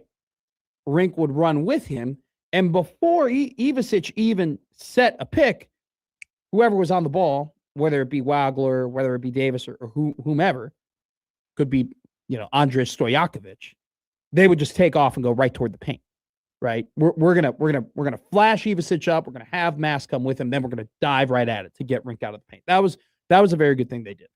The second really good thing they did is they took advantage on the offensive end of the aggression on the perimeter defense, and they would kind of dribble into a trap, and then they knew where the ball was going to go. They knew a player was going to be there, and they pass out of it quickly. And there were multiple possessions where they just had incredible ball movement that was pinging around the court. And there were times where it seemed like they were throwing to spots, not players, because they knew where the pressure of the Nebraska defense was coming from and where the doubles were coming from. And so they were able to have really high quality possessions that way. Another thing that they did too was they would draw Nebraska's paint defense toward the perimeter, and then they would send back cuts. And they would take advantage of the fact that you have 7'1" Vonimir Ivisic cutting on that backside, and they would just throw those lobs. They had a couple of those lobs throughout the game. So Illinois, because they played Nebraska for before in Champaign, it's one thing to look at Nebraska's defense on film, and it's another thing to actually experience it. And they did a great job of building off of that experience of playing Nebraska, understanding where the pressure points of Nebraska's defense were. They did a great job of springing traps and then moving the ball off of those traps to find themselves advantageous situations. And it led to them. It's funny, they scored less points, against Nebraska this go around than they did the first time they played. But I just think that their offense was a lot more fluid. It was just, they looked more dialed. They knew they just kind of knew what they were doing way more often than the first time they played them. And, they got to the paint a ton. And I think the free throw discrepancy in the Michigan game, I think you very easily could look at that and say, all right, there was some home cooking there. Okay? There was some home cooking. The free throw discrepancy for the Illinois game is simply Illinois got to the paint way more than Nebraska did. They were able to put pressure on the paint way easier than Nebraska was able to do that. And they did a great job, Illinois did in the defensive end, not allowing Nebraska to get to the paint. And I think in the first time these two teams played each other in Champaign, I was surprised that Illinois didn't use their length and their size to their advantage more. They did this game. And it resulted in having 26 free throws to 5 free throws. Now, part of the reason why Illinois scored less points, yet I think their offense just kind of flowed a little bit better in this game compared to the first one, was because they couldn't hit threes. They only went 9 of 30 from the 3-point line, 30% percentage. Obviously they hit more threes. This is more of a dominant game. And they had some open threes and they clearly missed them. But I think this game boiled down to Illinois had a great game plan. Illinois took advantage of learning lessons of playing Nebraska for the first time. Illinois used their length and their size and their physicality to their advantage way more in Lincoln than they did in Champaign. And they were able to control the paint. This game came down to the paint. It came down to the fact that Illinois was able to get to the basket way more often than Nebraska was. Nebraska went 10 of 24 on 2-point attempts. Okay. Just kind of one of those instances where they weren't able to consistently get to the rack. They went 7 of 12 on layups this game. Illinois had 5 blocks against Nebraska. Only 12 layup attempts the entire game. They had 0 dunk attempts this entire game. So Illinois controlled the paint. And Nebraska, the reason why they were in this game is because they're great at shooting. This is a great shooting team. Braden Frager, you can tell, was still nursing a bit of an injury. He's not 100%, which I think you can notice from the fact that typically Braden is a guy that uses his speed and his length to cut to the basket, and is way more we didn't see a whole lot of Frager ISO. We didn't see a lot of, we've seen those possessions where Fred decides, all right, we're going to give it to Frager and he's just going to go and we're going to trust him to score. They didn't do that. And I think that was a factor that played into that was his lack of mobility because he still is nursing a bit of an injury. But spot up shooter, Braden Frager, still a dog. Okay.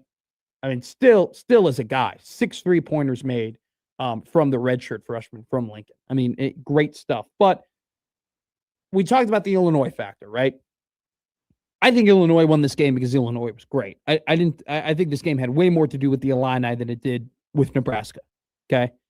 I think if you're a watcher of any sport, right, there are some games you lose because of the other team. There are some games you lose because of yourself, because you just weren't there, because you were making too many mistakes and you allowed the other team to take advantage of those mistakes. This was a game where Illinois won because Illinois is great.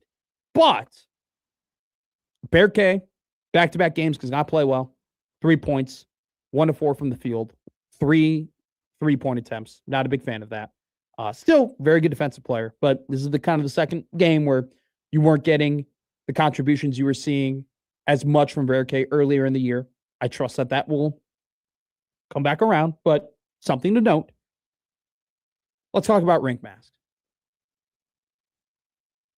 You're not going to win games against great teams if he has 5 points, goes 2 of 10 from the field, and misses his first, I think he missed his first 8 shots. I mean, he didn't score his first points until about 2 minutes left in the game. You're just not going to beat great teams if he's not playing well. And he is very much recovering from the sickness that he underwent before the Michigan game. And Fred made a point about that in his press conference. He's like, he said to the media, guys, he was in the ER a couple of days ago. Like he's still very much trying to get back into it. Understood. Same time though, he didn't play well against Oregon. You know, he did not play well against Oregon. He didn't play all that great in his previous games leading up to the Michigan game. So that's where I have a little bit of worry, right?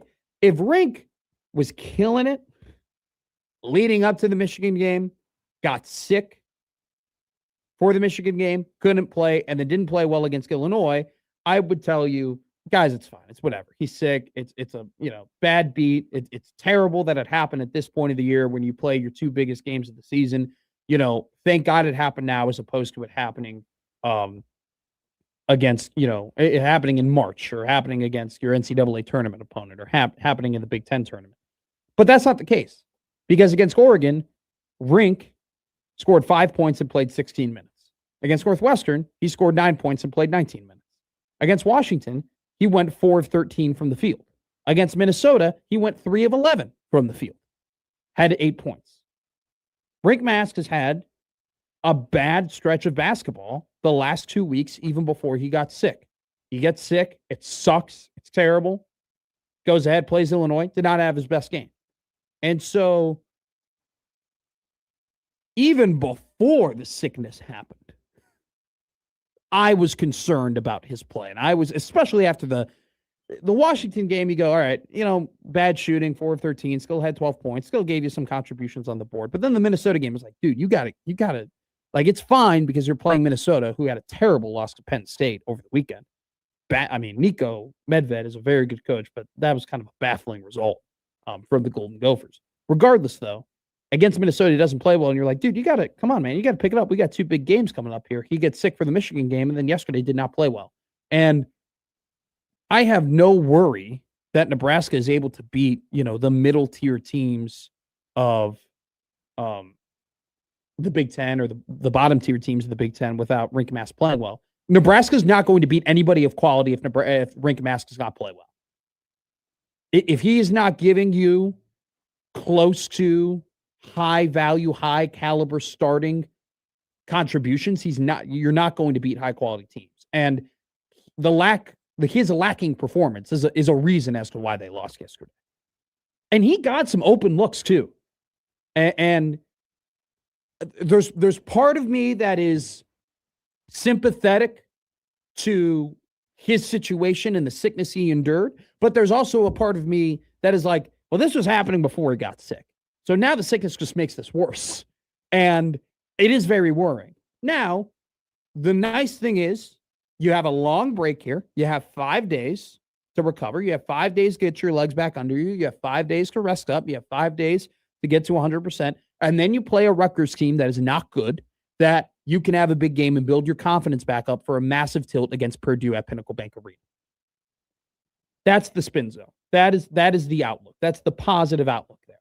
I am curious, though, and I'm not saying they should have played this guy for 20 minutes, but I'm a little surprised that Fred Hoiberg didn't give Leo Curtis a couple of minutes.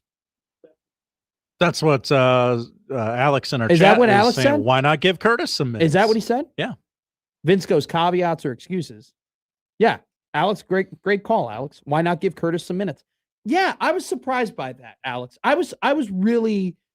I'm not saying they should have started Curtis or played him 20 minutes or anything like that, but why not give him a look?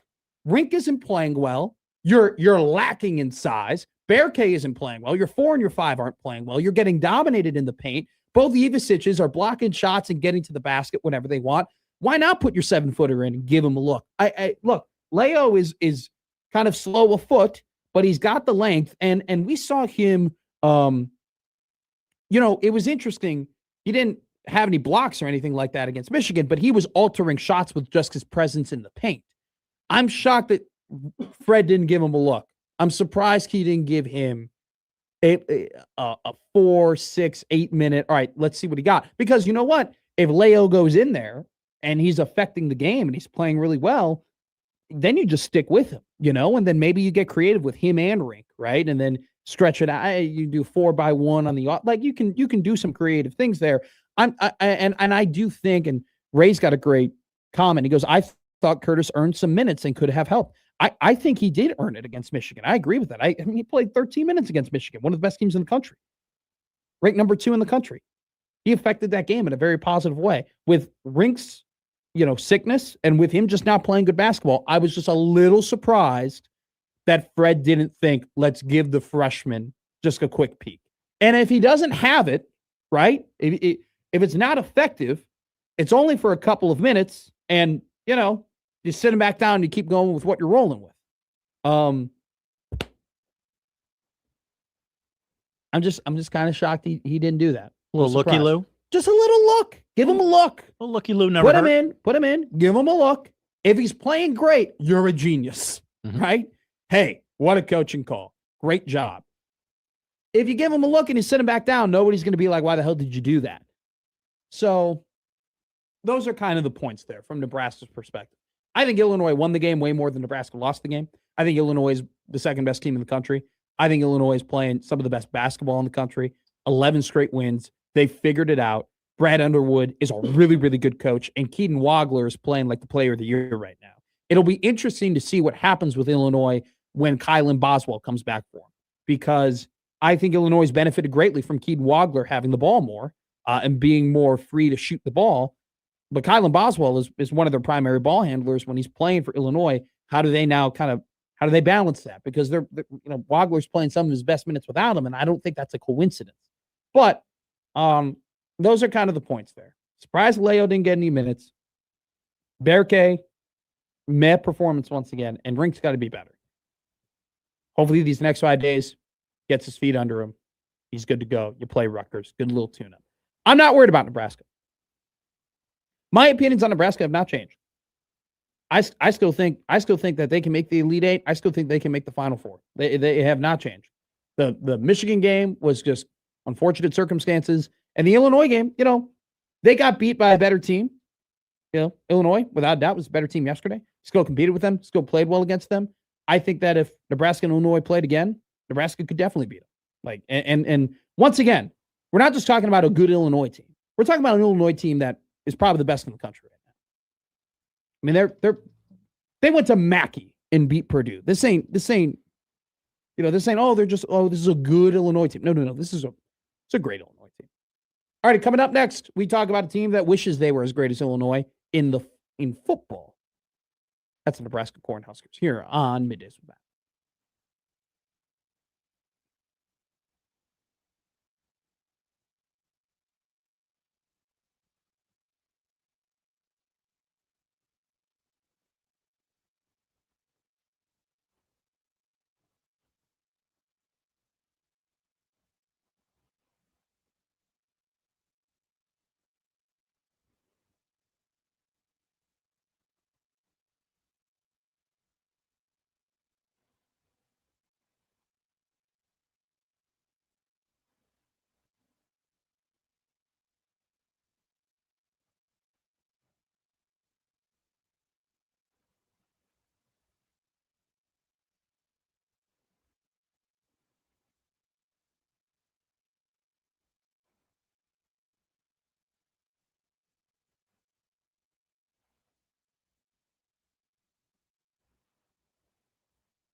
Now back to Middays with Matt on 1620 The Zone.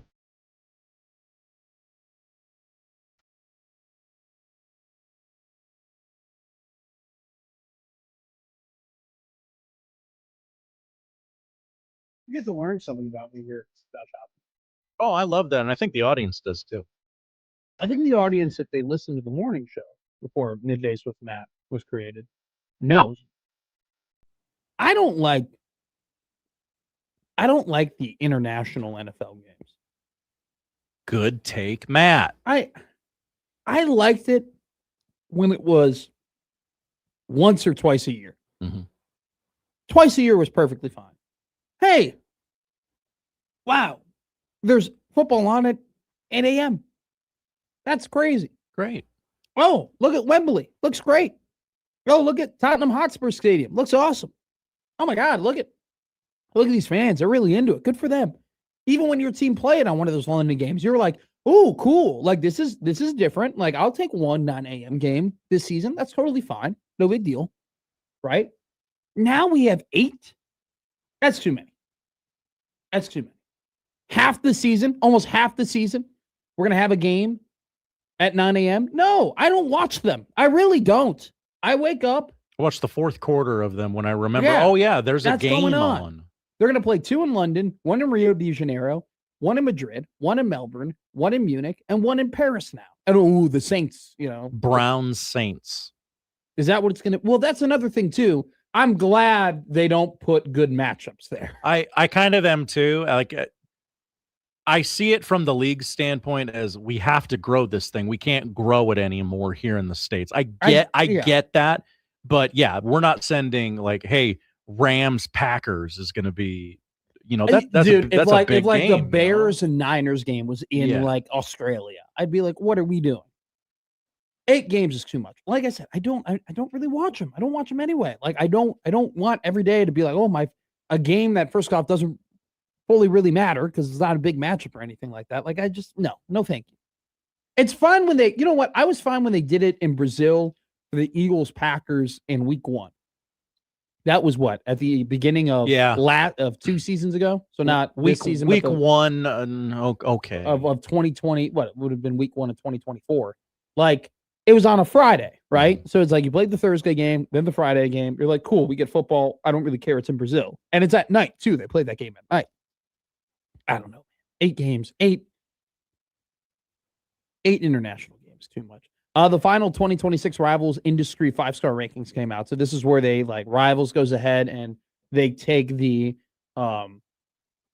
rankings from all of the sites basically, and they put them all into one. So it's 33% from Rivals, 33% from 24/7, 33% from ESPN, and then they combine them all. And this is like your kind of composite rankings, right?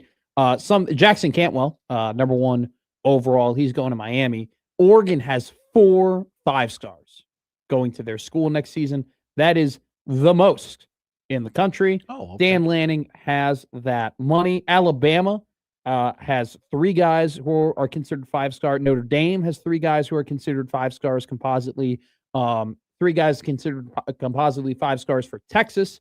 And then you have Georgia has 1, SC has 1, LSU's got 1, Texas Tech has 2 guys who are 5 stars. And how about this one?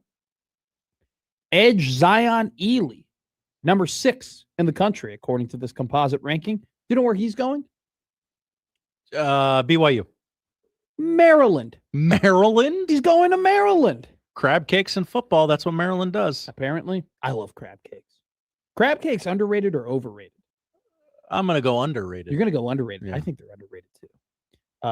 Nebraska men's basketball just made a tweet that they're checking in at number 9. Other rankings on the AP Top 25 poll, by the way, that are notable. Florida up to 17, Purdue down to 12. Vanderbilt stays kind of put in that teens area at number 15. Miami of Ohio, number 23, ahead of Louisville, but behind number 22, St. John's. So there's your college basketball AP Top 25 poll. Talking about rankings here, 5-star composite rankings for Rivals in 2026, 2027. Nebraska's hoping for it to be a very big class in 2027. for them. They are kind of zeroing in and have a goal of it being a top 10 to a top 5 class in the country for the class of 2027. And granted, they are, they're doing really well, man. Like they're bringing in top guys. They have legitimate momentum with a lot of these, 4-star guys, and they got some momentum with 5-star guys as well. They brought in a 4-star offensive lineman, Timi Alu, from Louisiana. He that's a guy where, man, if they were to get him, that'd be massive. And, he said in a quote to Steve Wiltfong that Nebraska still runs number 1, and they continue to amaze him time and time again. And so the reports are coming in that this junior weekend with a lot of high-profile guys went really, really well for Nebraska. And they've put a lot of stock into this 2027 class. And, I mean, it has a ton to do with the fact that they got a very early commit from Trey Taylor, who has done a phenomenal job as a peer recruiter. I mean, he is the Patriot.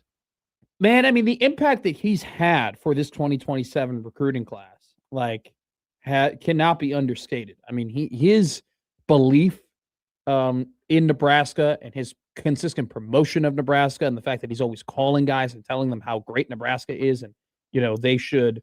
You think guys ignore his number now? No. Trey's calling. Oh, no. He's going to go on about Matt Rule. I mean, Tay Ellis is a 4-star. He's committed to Nebraska. Joking. Torrey Pittman, that's a 4-star. He's committed to Nebraska. I mean, Torrey is going to play at Millard North next season. Trey Taylor, and by the way, Torrey played at Omaha Central season before. He's an in-state kid. The Connor Happer, the Connor Happer route. Trey Taylor, though, another 4-star, could be a 5-star guy. They've done a great job already of recruiting this 2027 class.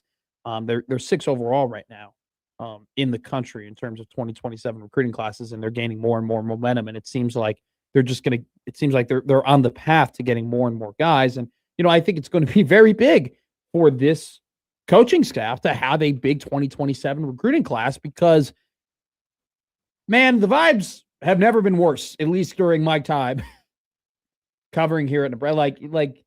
Yeah. Since I've started really following this team, which is now we're up to 7 years of very closely following this team. I've never really experienced an offseason where there's been this much pessimism, really. Tides turned, man. Even going into the 2022 season, people were like, look, Frost is going to get fired eventually, but he might be able to survive this year. This is they got to go ahead and they got to win at Ireland. If they win at Ireland, they can build some momentum and maybe they can get 8 wins. That was a belief. And, they had gone out and people put a lot of stock in Garrett Nelson having a really, really good year. And they put a lot of stock in Robinson and Hutmaker making the next jump. And they put a ton of stock in O'Shawn Mathis. There was even positive vibes, more positive vibes, maybe, is a better way to say it. More positive vibes than what it seems like now. Now it seems like it's just people are yeah, hope you go 5-0 and hope you can muster off 2 more wins. And there's just just less and less belief. The vibes are they're just not there right now. And I'm curious as to how Nebraska as a coaching staff and as a program I'm curious as to how they're going to handle the end of 2025 and how that might affect them in 2026. Because it's going to be a lot of head down. We're here to work, right? So here's the thing. In year 1, they walked in and they were very confident. They were a very confident group. They were, coming off of the heels of not too long ago being in the Big 12 championship and turning around that Baylor program. That was on the verge of death, literally. And they walked into Nebraska and they're like, dude, we can turn this around quicker. We can do a better job here. We have more resources here. We have more support here. We got everything we need here. And they were peacocking, they were they were big deals, right? They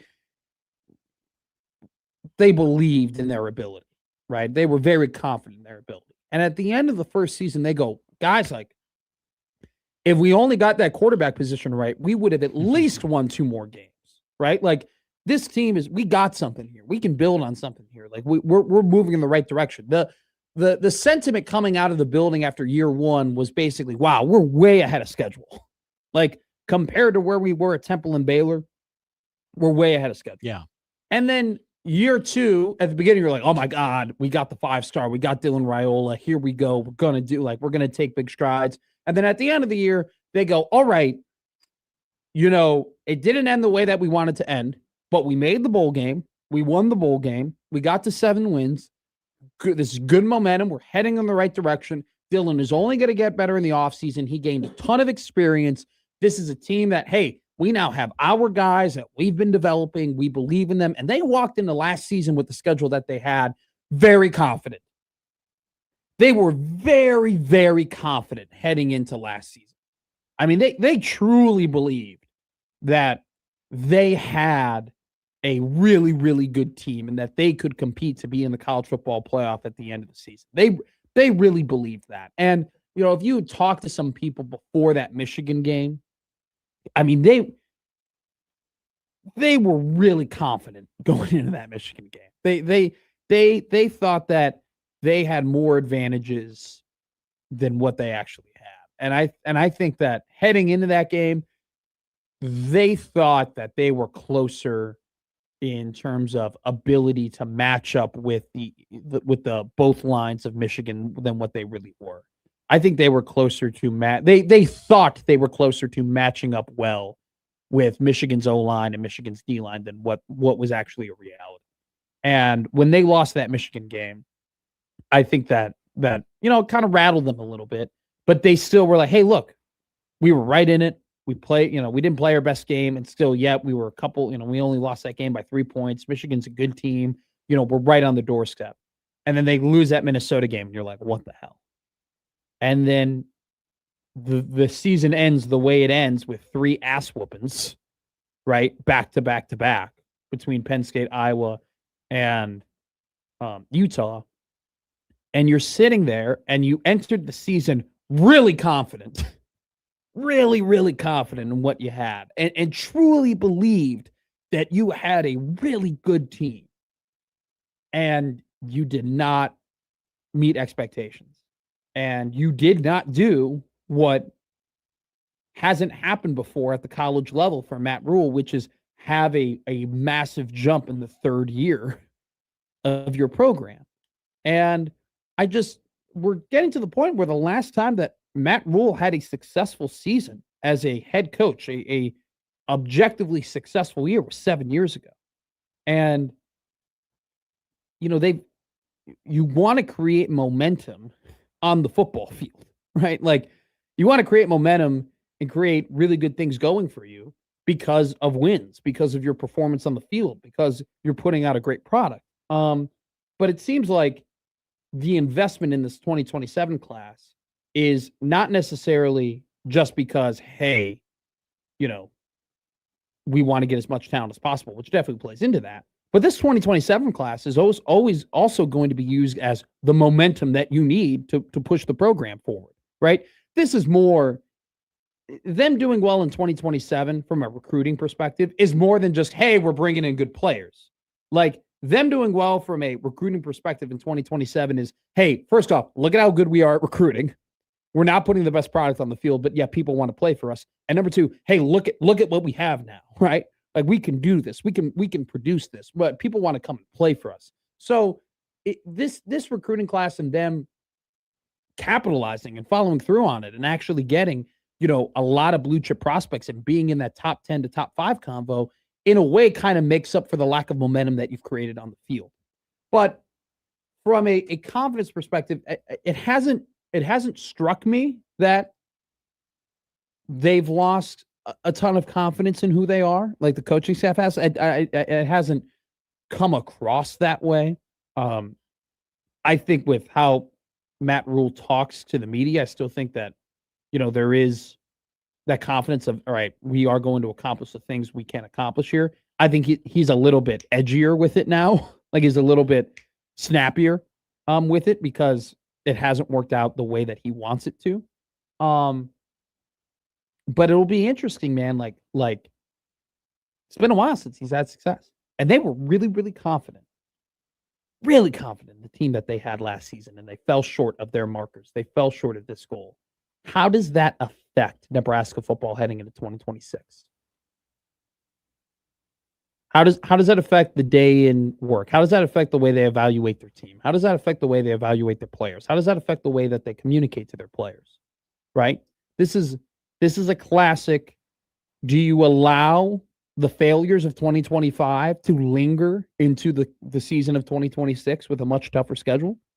Or do you allow 2025 to motivate you to the point to prove people like me who are calling 2025 a failure wrong? That you are heading in the right direction.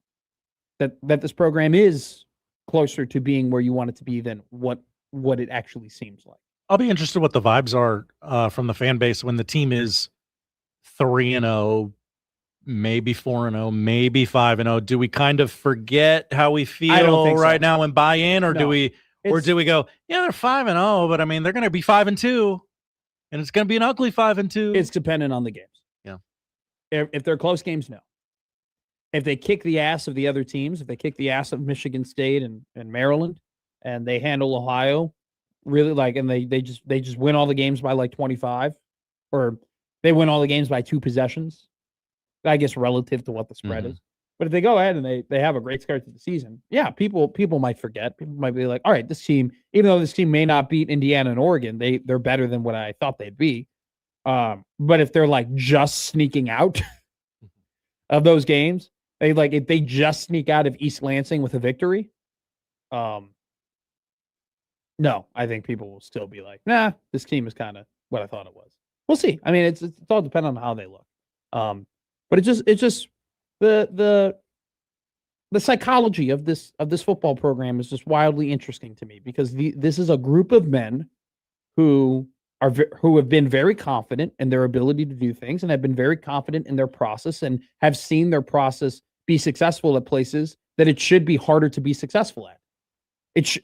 The circumstances that they were in Baylor, and the circumstances that they had, and the resources they had at Temple, it should be harder to be successful there in year 3 than it is in Nebraska.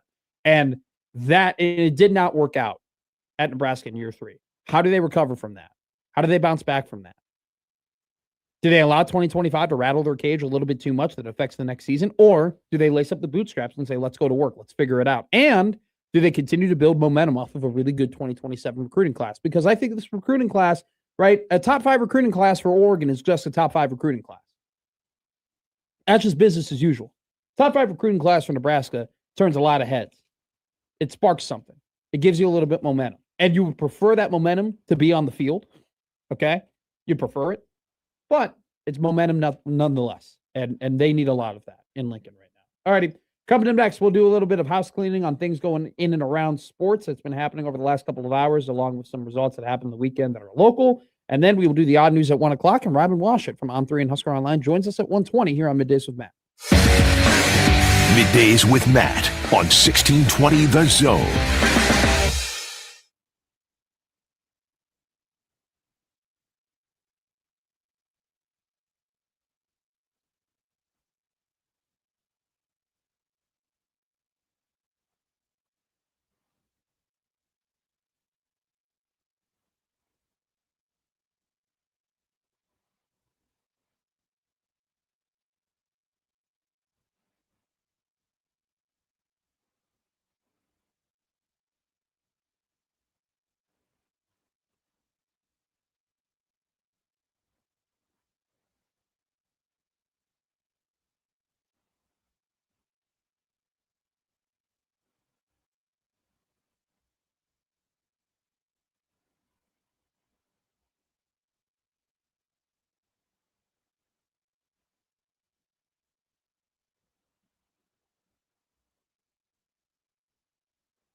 Now back to Middays with Matt on 1620 The Zone.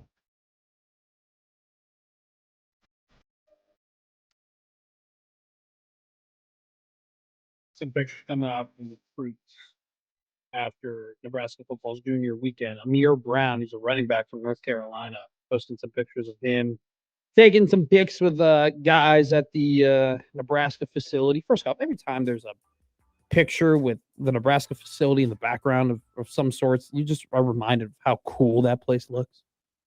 Have you been inside there? No. It looks awesome. I haven't. I didn't pay $50 for that tour that one time.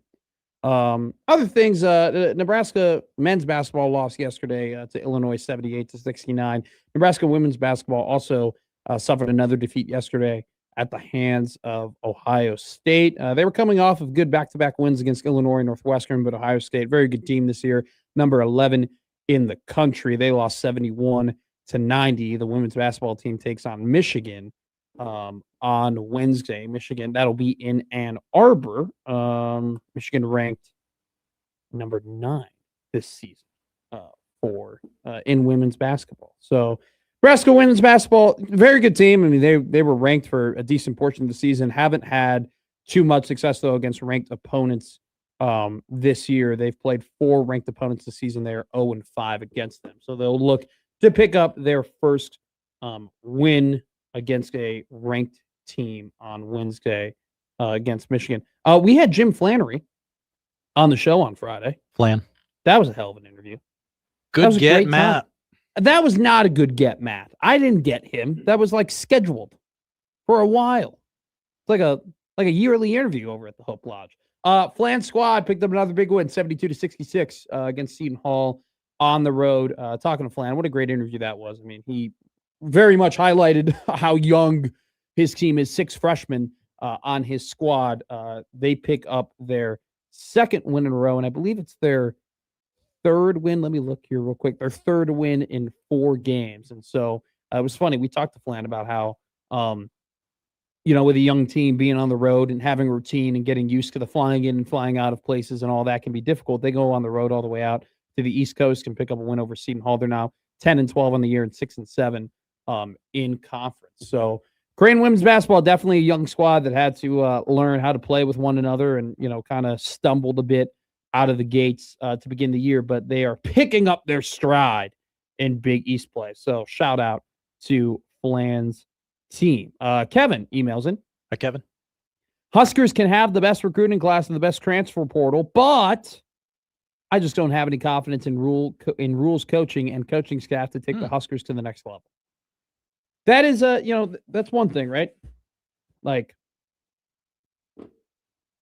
we see, and we saw it with Jimbo Fisher in Texas A&M. I mean, we see it all the time, right? Where these teams go ahead and they drop a big bag and they have these awesome recruiting classes, and we fall in love with the star ratings, and we fall in love with the 1 out of 100 ratings, and we say, oh my God, they have so much talent. The talent pool is so high, and then teams end up failing, right? Happened last year with LSU. We were raving about LSU's transfer portal class and how they were the transfer portal kings and they dipped into the portal and they got everything they needed and they fixed that defense and so on and so forth. And then what happened? Their coach got fired mid-season. Right? I mean, we've Miami, right, had success. They did this season, but like all the time that they didn't have success, right, which was quite a while, and not as much success as you would think. It's not as if their recruiting classes were terrible, right? I mean, USC hasn't won a national championship in over 20 years. It's not as if they haven't been able to recruit. It's not like they have been able to get, top athletes and whatnot. So it's Kevin's right. Like, you can get these great athletes and you can have these 4 or 5 stars, but if you don't coach them and you don't develop them, do you know how much it matters? It doesn't. You have to have good coaching. You have to develop players. You have to evaluate players. Coach Cignetti in Indiana proved that. So, yeah, you can get all these talented individuals you want, but if you're not good at coaching, it doesn't matter. Now, though, I think this is the unique case, though, with where Nebraska is currently seated at the table amongst Big Ten teams, that having a top 5 recruiting class is more than just, hey, we're bringing in players. Having a top 5 recruiting class, especially with the current state of what the program is in, would turn heads, be a massive momentum builder, bring excitement to the team, and also would bring, more eyes and attention for more athletes to want to come to Nebraska. Because if you're in the class of 2028 and Nebraska is coming off of a 5-7 season, a 7-6 season, and a 7-6 season, and you're seeing all these 27 5-stars and 4-stars want to go and play there, what are you thinking? What do they have there that's so special? Should I look into Nebraska? Should that be a team on my radar? Should I want to go and take a visit to Lincoln to see all of the things that people are falling in love with? So, Kevin's right. Just because you have a super talented recruiting class does not mean you're going to win games.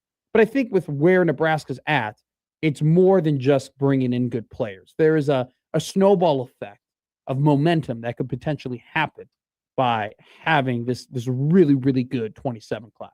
All right, coming up next here on Middays with Matt, Josh Odson tells us the odd news. And after that, on 120, Robin Washut joins us from On 3 and Husker Online here on 1620 The Zone.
And now we've reached the point in the show where Josh Odson reads the peculiar, the bizarre, the comical, the odd news with Odd Son. Odd news, Odd Son. See what we did there? The odd news with Odd Son. All right, we're going to have a loaded segment here. We got the odd news. We have a couple of little things to hit after. I want to talk a little bit about the Royal Rumble. I got a perfect segue for that at Beautiful. the end. Don't worry. Beautiful. And then Rob and Washut at 120, and then Dog of the Day, along with what to watch. We'll end our show here. Josh Odson, what's the odd news, my friend? Well, today's Groundhog's Day. Is it actually? February 2nd, Groundhog's Day. Wait. Okay, go ahead. Is it actually like did Punxsutawney Phil show his shadow today, or is it Groundhog Day because that was the movie? Both. Okay.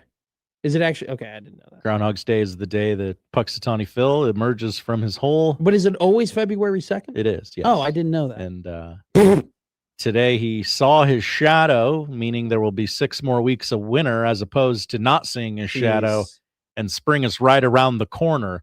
To me, they mean the exact same thing, but here we are. Okay. Have you seen the Bill Murray movie Groundhog Day? I acted in a play of the Bill Murray movie Groundhog Day. Whoa. In high school? In 2019, the Notre Dame Jugglers put on a production of Groundhog's Day. Whoa. And who did you play? I played Ned Ryerson. Ned Ryerson! Needle Nose Ned the Head. Come on, Case Western High. Yep.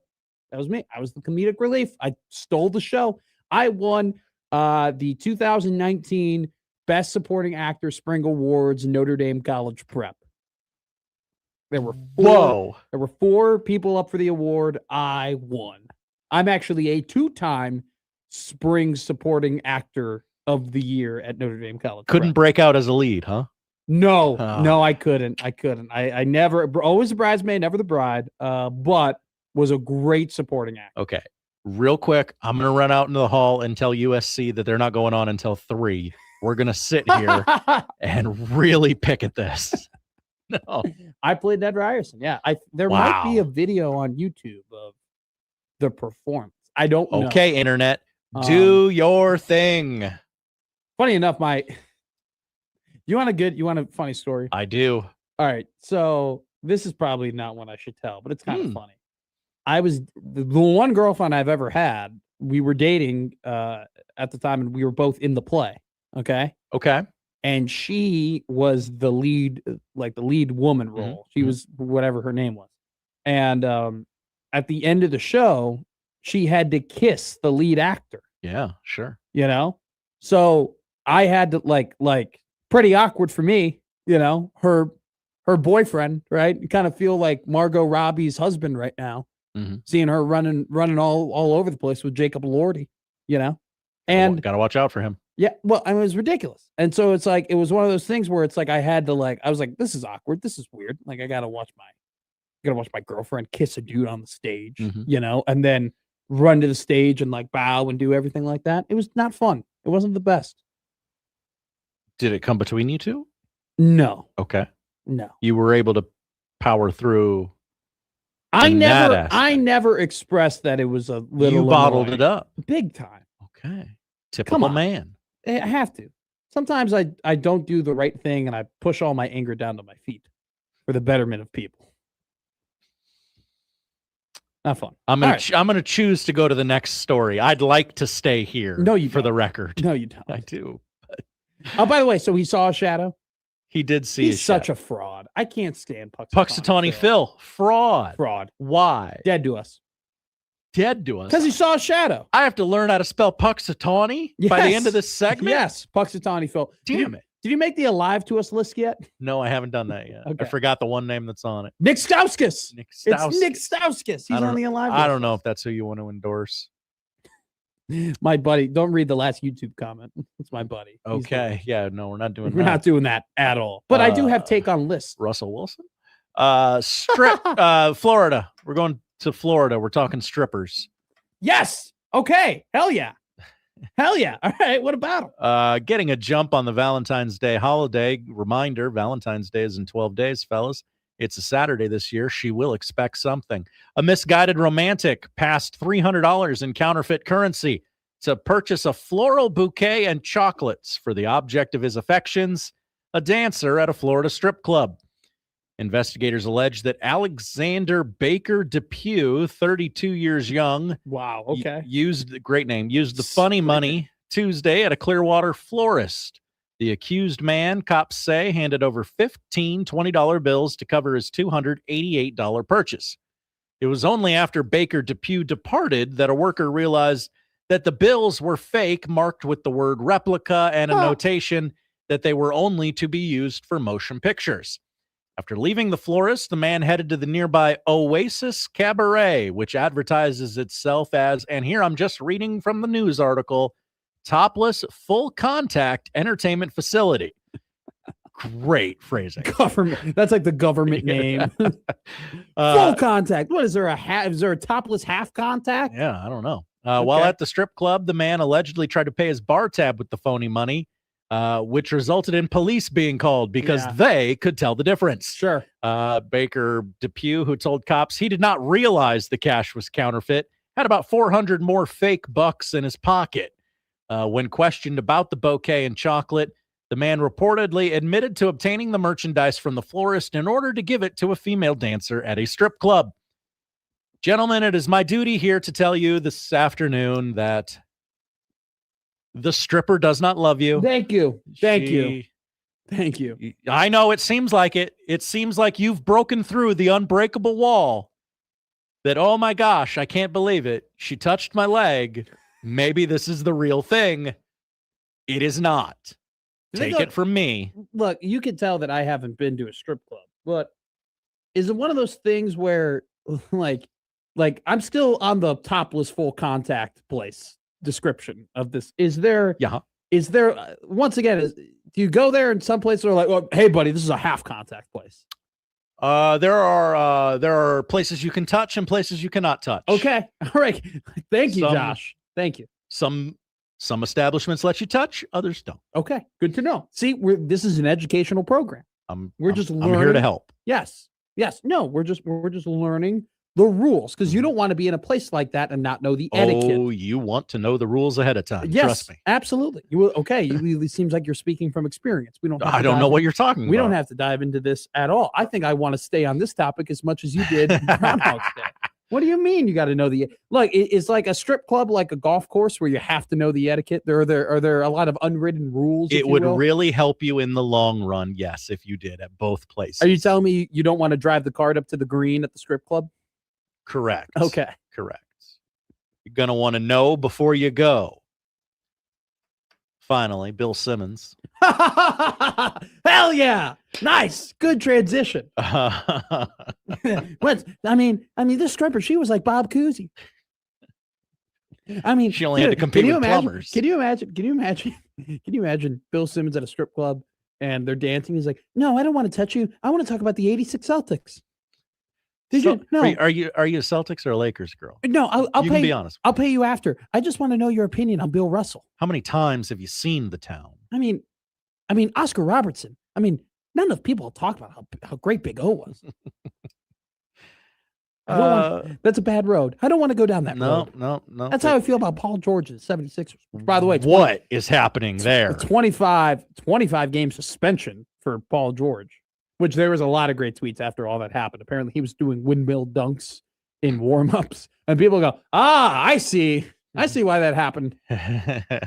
Bill Simmons, noted WWE fan. Yes. All of us WWE fans still maybe getting a little used to firing up the new ESPN app that nobody wants or nobody asked for to watch the Royal Rumble over the weekend. Bill Simmons had a little trouble. And what do you do when you're having trouble in this day and age? You go to Twitter and you tweet your way through it. That's what he did.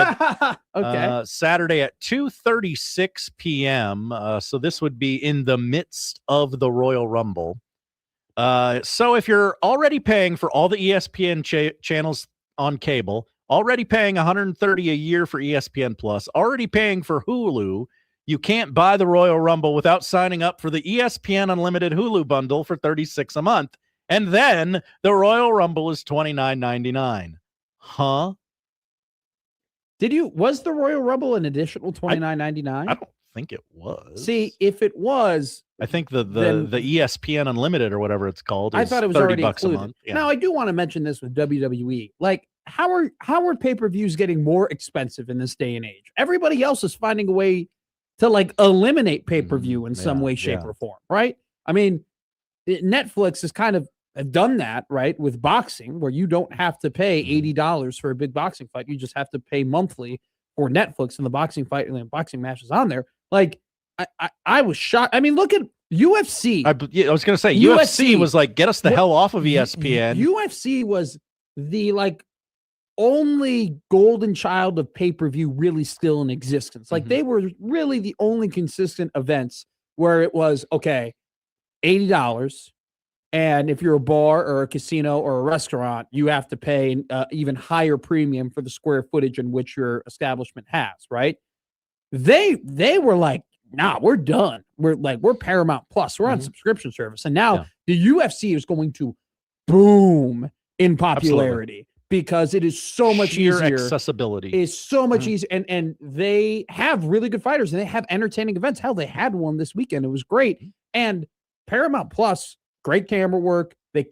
Paramount Plus did not mess around either, where they said, we're going to keep John Anik, we're going to keep Daniel Cormier, we're going to keep Joe Rogan. We're going to, God, I forgot his name. The Englishman.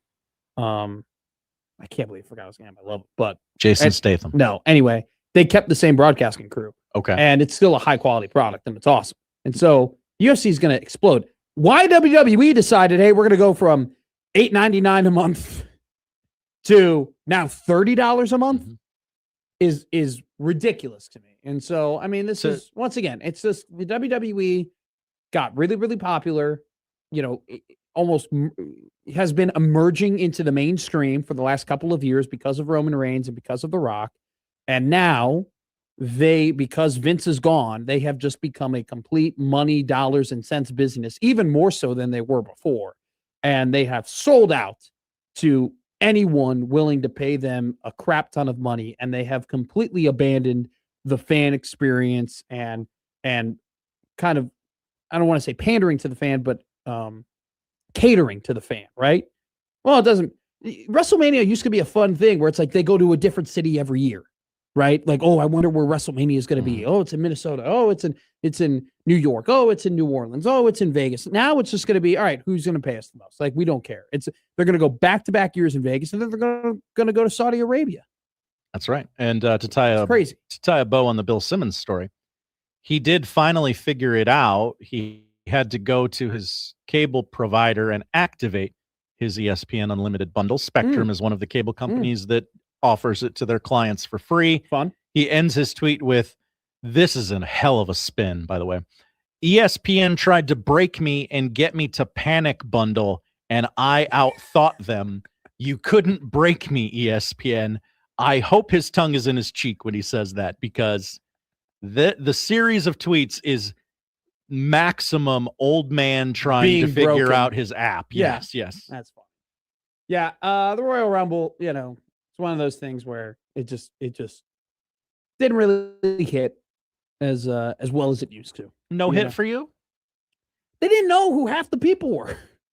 Well, they don't get the fans. They don't get the product each and every week. Yeah, the fans weren't like, there were people like, they only knew like 6 wrestlers, and you know, I think they kind of overdid it with the stadium. Like the lights were weird. Like it was weird that they had the lights right. The lights on the everything. seats were weird. Yeah. The booking of the Rumble, I like the winner. I like that Roman won it, but like Brock Lesnar getting eliminated during Jey Uso's entrance was so stupid.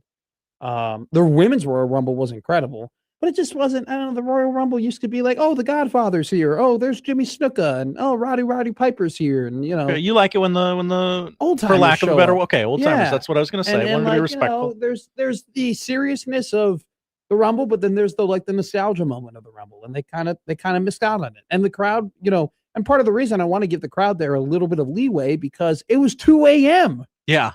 At the time that they were doing the men's, they were exhausted, they were tired, and I totally understand that. And the reason why it's got to be 2 a.m. over there is because it's 9 hours ahead, but you can't start the Rumble at 10 a.m. Central Time and 8 a.m. Pacific Time. That's crazy. So Yeah, I they don't did that know. with their It first just- few events over there, and the American audience was like, "Not 10 a.m. No, thank you." Just doing Crown Jewel and like Crown Jewel worked and that was great. And those specific events they did there like that.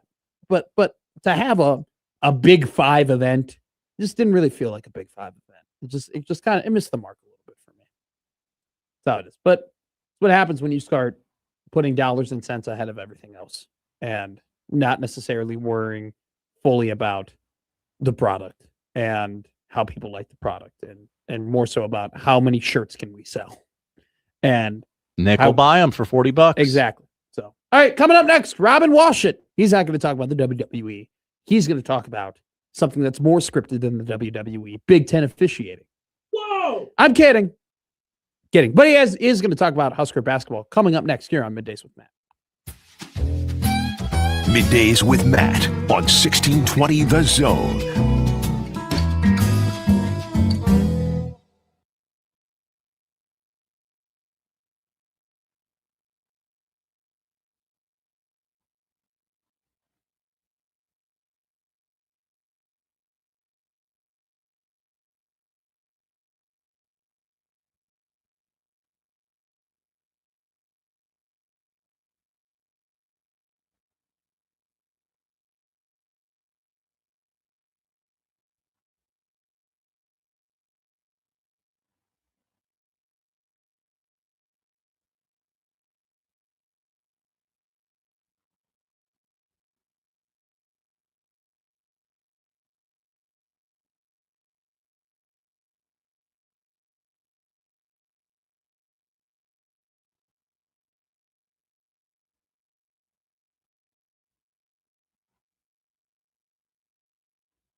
Now back to Middays with Matt on 1620 The Zone.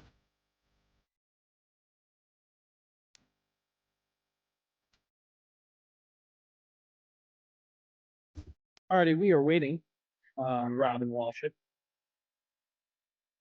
here on 1620 The Zone.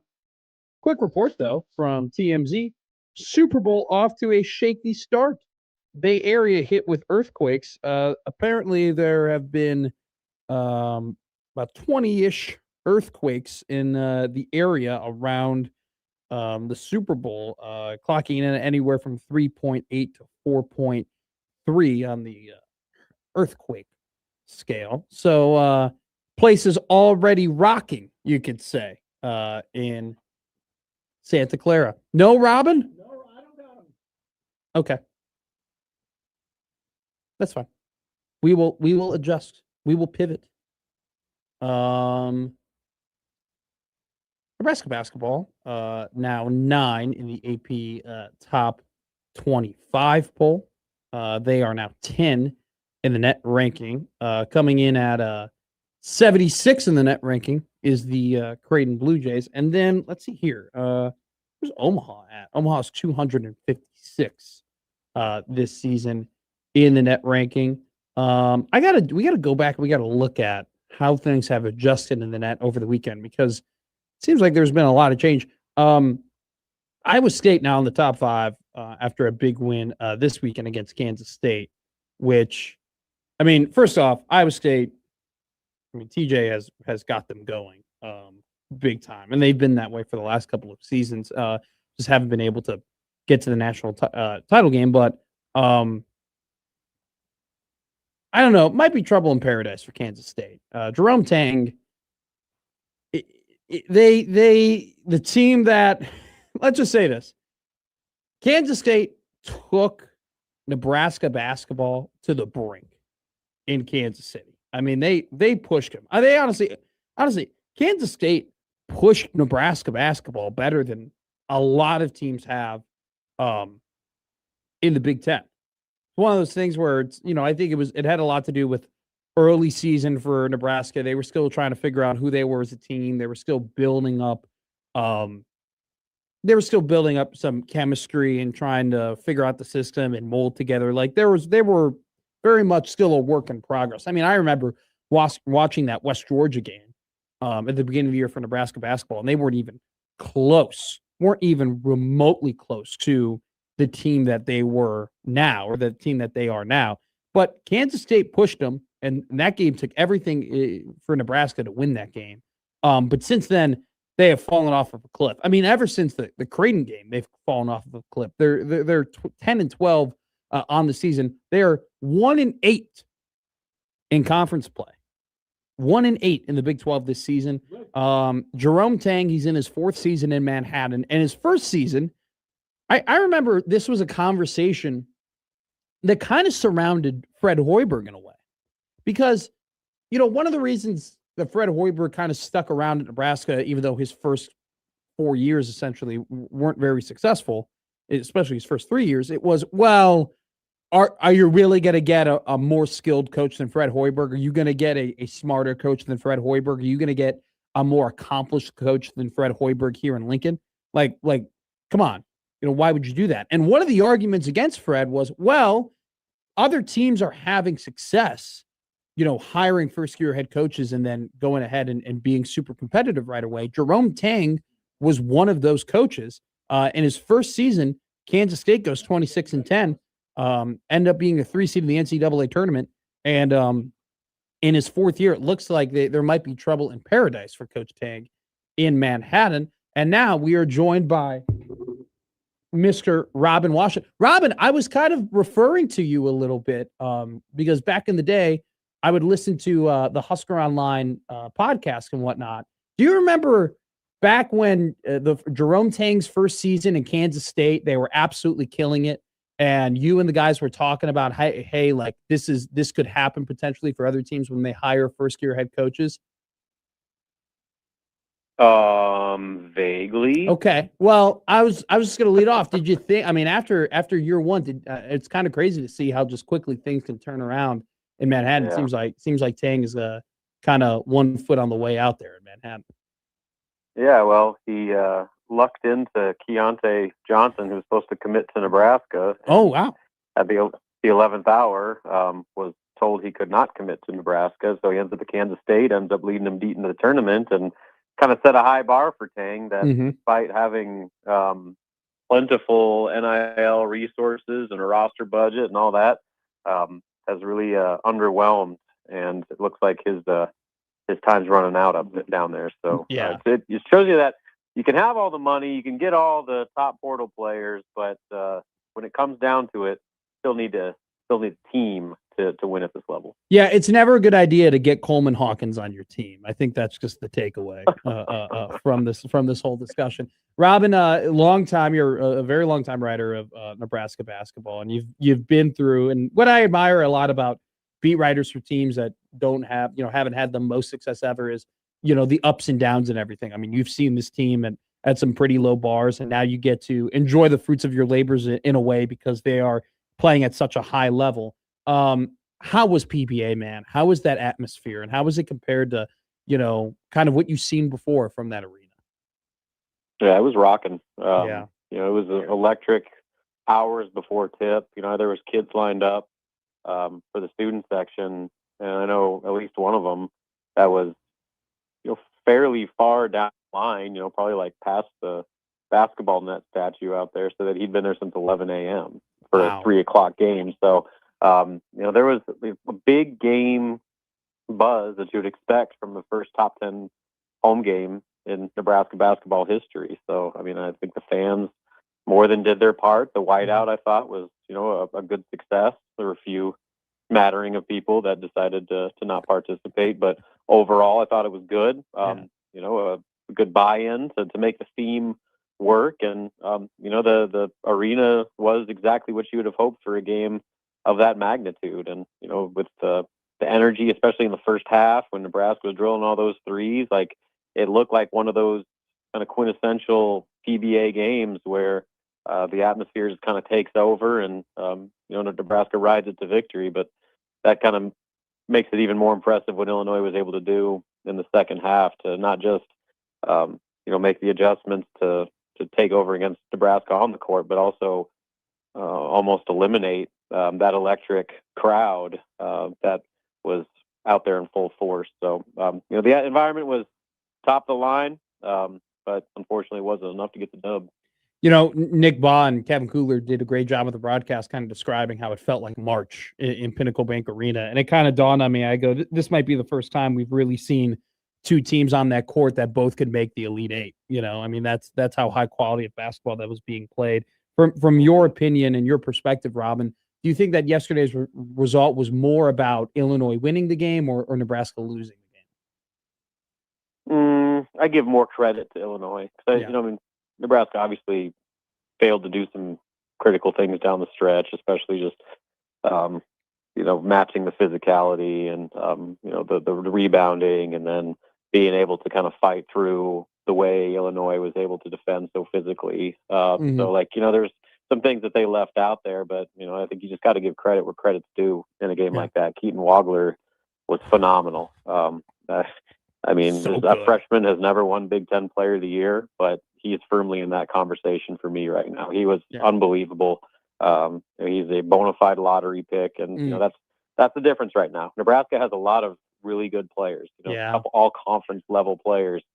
But they don't have that next tier, that lottery pick, that top 10 NBA draft pick as a freshman that can define a blue blood compared to everybody else. So that's the big takeaway for me. And just Illinois' build. I mean, they look like one of the best teams in all of college basketball last night. I agree. So, like as well as Nebraska played, like Illinois they were the better team. And so Nebraska didn't do some things. They had some guys struggle. Everybody's pointing to Rink Mass. I mean, obviously he's the centerpiece to everything they do, so he's going to get a lot of that attention. But there's some other guys that kind of underwhelmed. But I think by and large, the storyline is that, like you said, those were two really good teams playing, and Nebraska's still working their way back to full strength and how good they can be full strength. And Illinois is full strength right now. And you look at how good they are right now. So I think both of those are, clear cut, not just tournament teams, but Illinois is a national title contender. Yeah. And I think the fact that, Nebraska for, the better part of that game still was in position to win it, shows that they, belong in that conversation of a team that can make some noise in March as well. And another thing too, Robin, like Illinois, you saying they, look like a national title contender. They won 10 straight games heading into this thing, right? I mean, and they've done a little bit what Nebraska did, where it's not just they're beating these teams, but they're winning by wide margins, right? Northwestern by 11. They beat Minnesota by 10. They beat Maryland by 19. I mean, they've been dominating. I'm not going to be afraid to admit to you that, yes, I hopped in my car and I drove to Iowa and I placed a bet on Illinois to win the national championship, because that's how good they look and that's how good they've been playing. And I think I want to ask you from this perspective, like, how much of this game and this result of this game do you think had to do with the fact that Illinois had already played in Nebraska? And do you think that, does that worry you at all, considering the fact that Nebraska is going to play a couple of teams now, not a ton, but a couple of teams that they've already seen before, like Iowa at the very end of the season, and even, they're not very good, but, Northwestern is going to get another crack at them? Maybe. Okay. But, a lot of those teams don't have the roster Illinois has. Like, they don't have a Wagler. They don't have the Eastern European All-Stars that, can dominate any front court in the country. Yeah. Like, that's the thing. Like, Illinois is a matchup nightmare. And what Nebraska was able to do in Champaign, that was kind of a stars aligning perfectly in every sense, where you had Price kind of dominate and they got the bigs, kind of out of sorts early. And, Wagler was playing well. He had 19 and 10 in that game, but he wasn't like, player of the year type good at that point, because he was still a freshman in his first couple months of college basketball. So, like, Illinois is a different team now than they were in December. And they've kind of taken things to the next level, whereas like some of these other rematches, I don't know if I would put anyone Nebraska plays the rest of the season in that category of where Illinois was. So, Nebraska can scout too.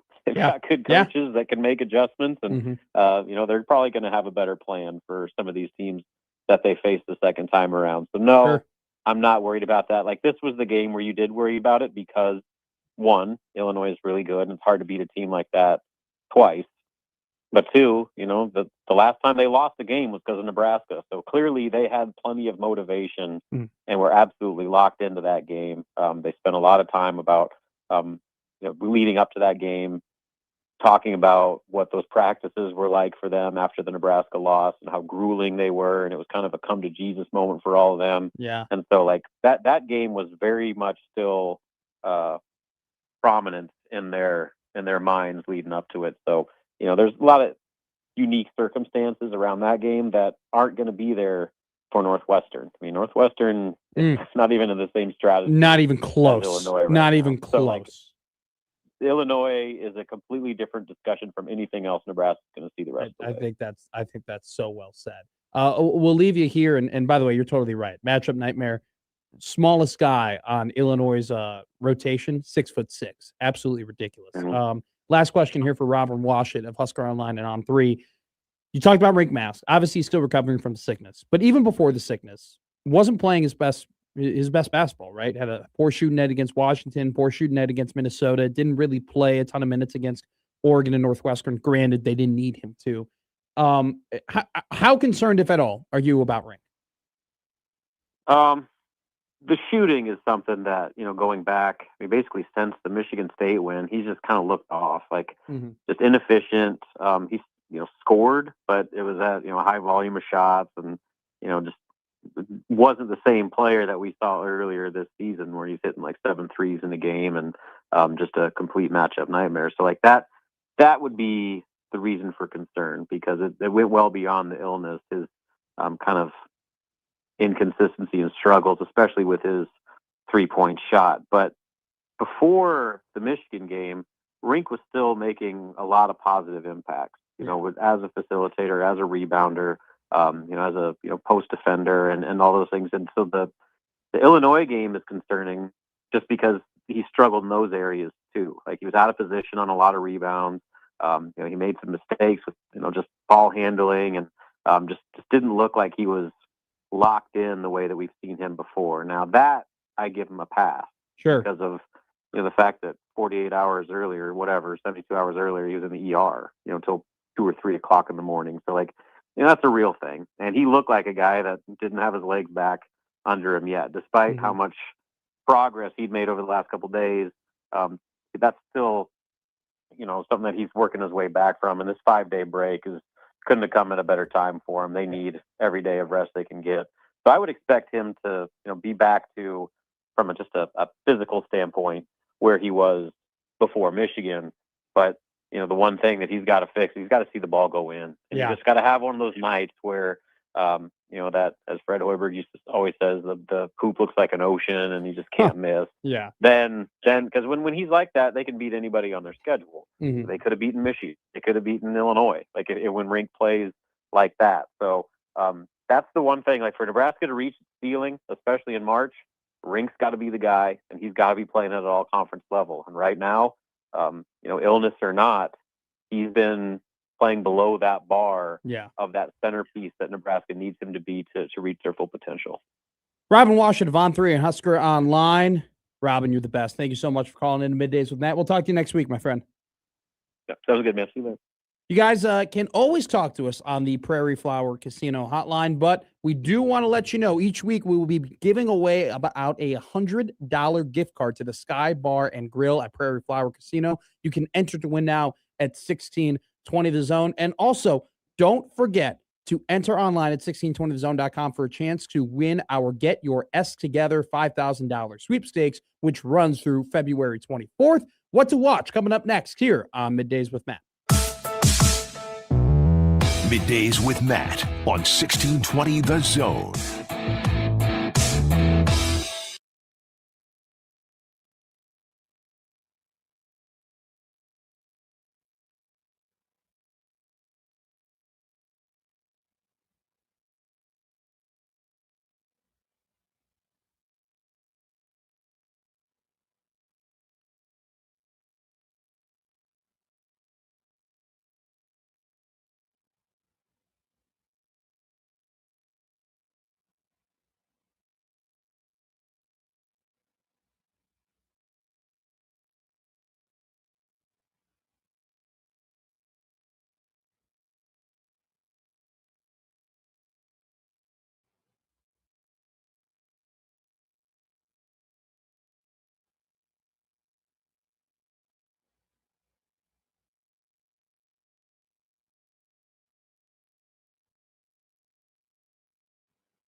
Now back to Middays with Matt on 1620 The Zone.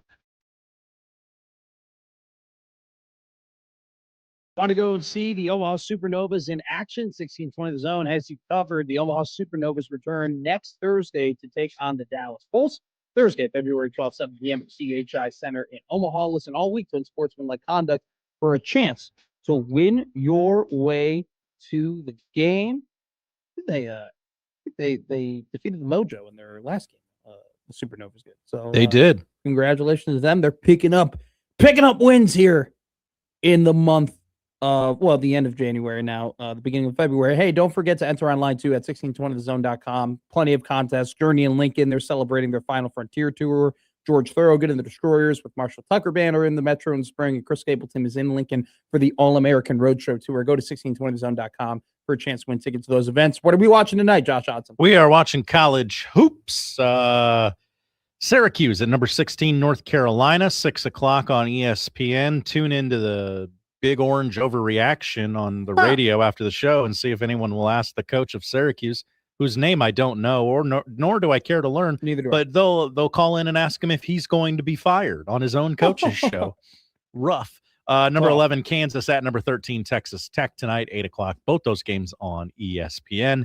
One game of note in the women's game. Number 3, South Carolina on the road tonight at Texas A&M, 7 o'clock on ESPN2.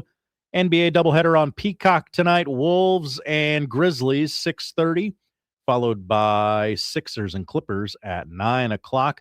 10-game slate tonight in the NHL. It's highlighted by, I'm just going to play to my audience here, the Blackhawks hosting the Sharks. Hell yeah. 7:30 on ESPN+. And Let's do it. They played on Friday. They play again tonight. It's the Red Wings and the Avalanche, this time at the Big Mason Jar there in Denver, 8 o'clock on ESPN+. Of course, tonight is Super Bowl 60 opening night, 7 o'clock on NFL Network. I actually do watch that, by the way. I always dip in a little bit, watch people who have never covered football a day in their life, ask questions to the football players. It can be fun. I don't know if there's anyone fun on either of these two teams, though, so we'll see. 7 o'clock CBS, Super Bowl's greatest commercials. Nate Burleson and Daniela Rua, I butchered that name, I bet, host this interactive special where viewers will vote live to crown the most unforgettable Super Bowl commercial of all time. And finally on AMC at 7 o'clock tonight, it is Rise of the 49ers. We conclude this docu-series that started last night with parts 3 and 4 tonight. Tonight, we begin in the late 80s and the emerging quarterback controversy on the Niners, and we go all the way to Super Bowl 33. Rise of the 49ers, I thought that it might have been like a gold rush documentary of like the actual people who went west to go into discover gold. I can see why you would think that, yeah. Yeah, okay, fair enough. Nope. Dog of the day, nothing that I love betting on more than bad Patriot League basketball. Holy Cross takes on Boston College tonight. The Crusaders are hosting BU. They're a plus 120 money line underdog tonight. We're rolling with Holy Cross at 6 p.m. How to watch that game? No clue. Wasn't on our list. Tomorrow, we will be back 20 hours from now talking to you about God knows what, but it'll be about sports, probably a little Husker football, definitely some Husker basketball, everything that you want to hear. We have it here on Middays with Matt. The crossover with USC is up next.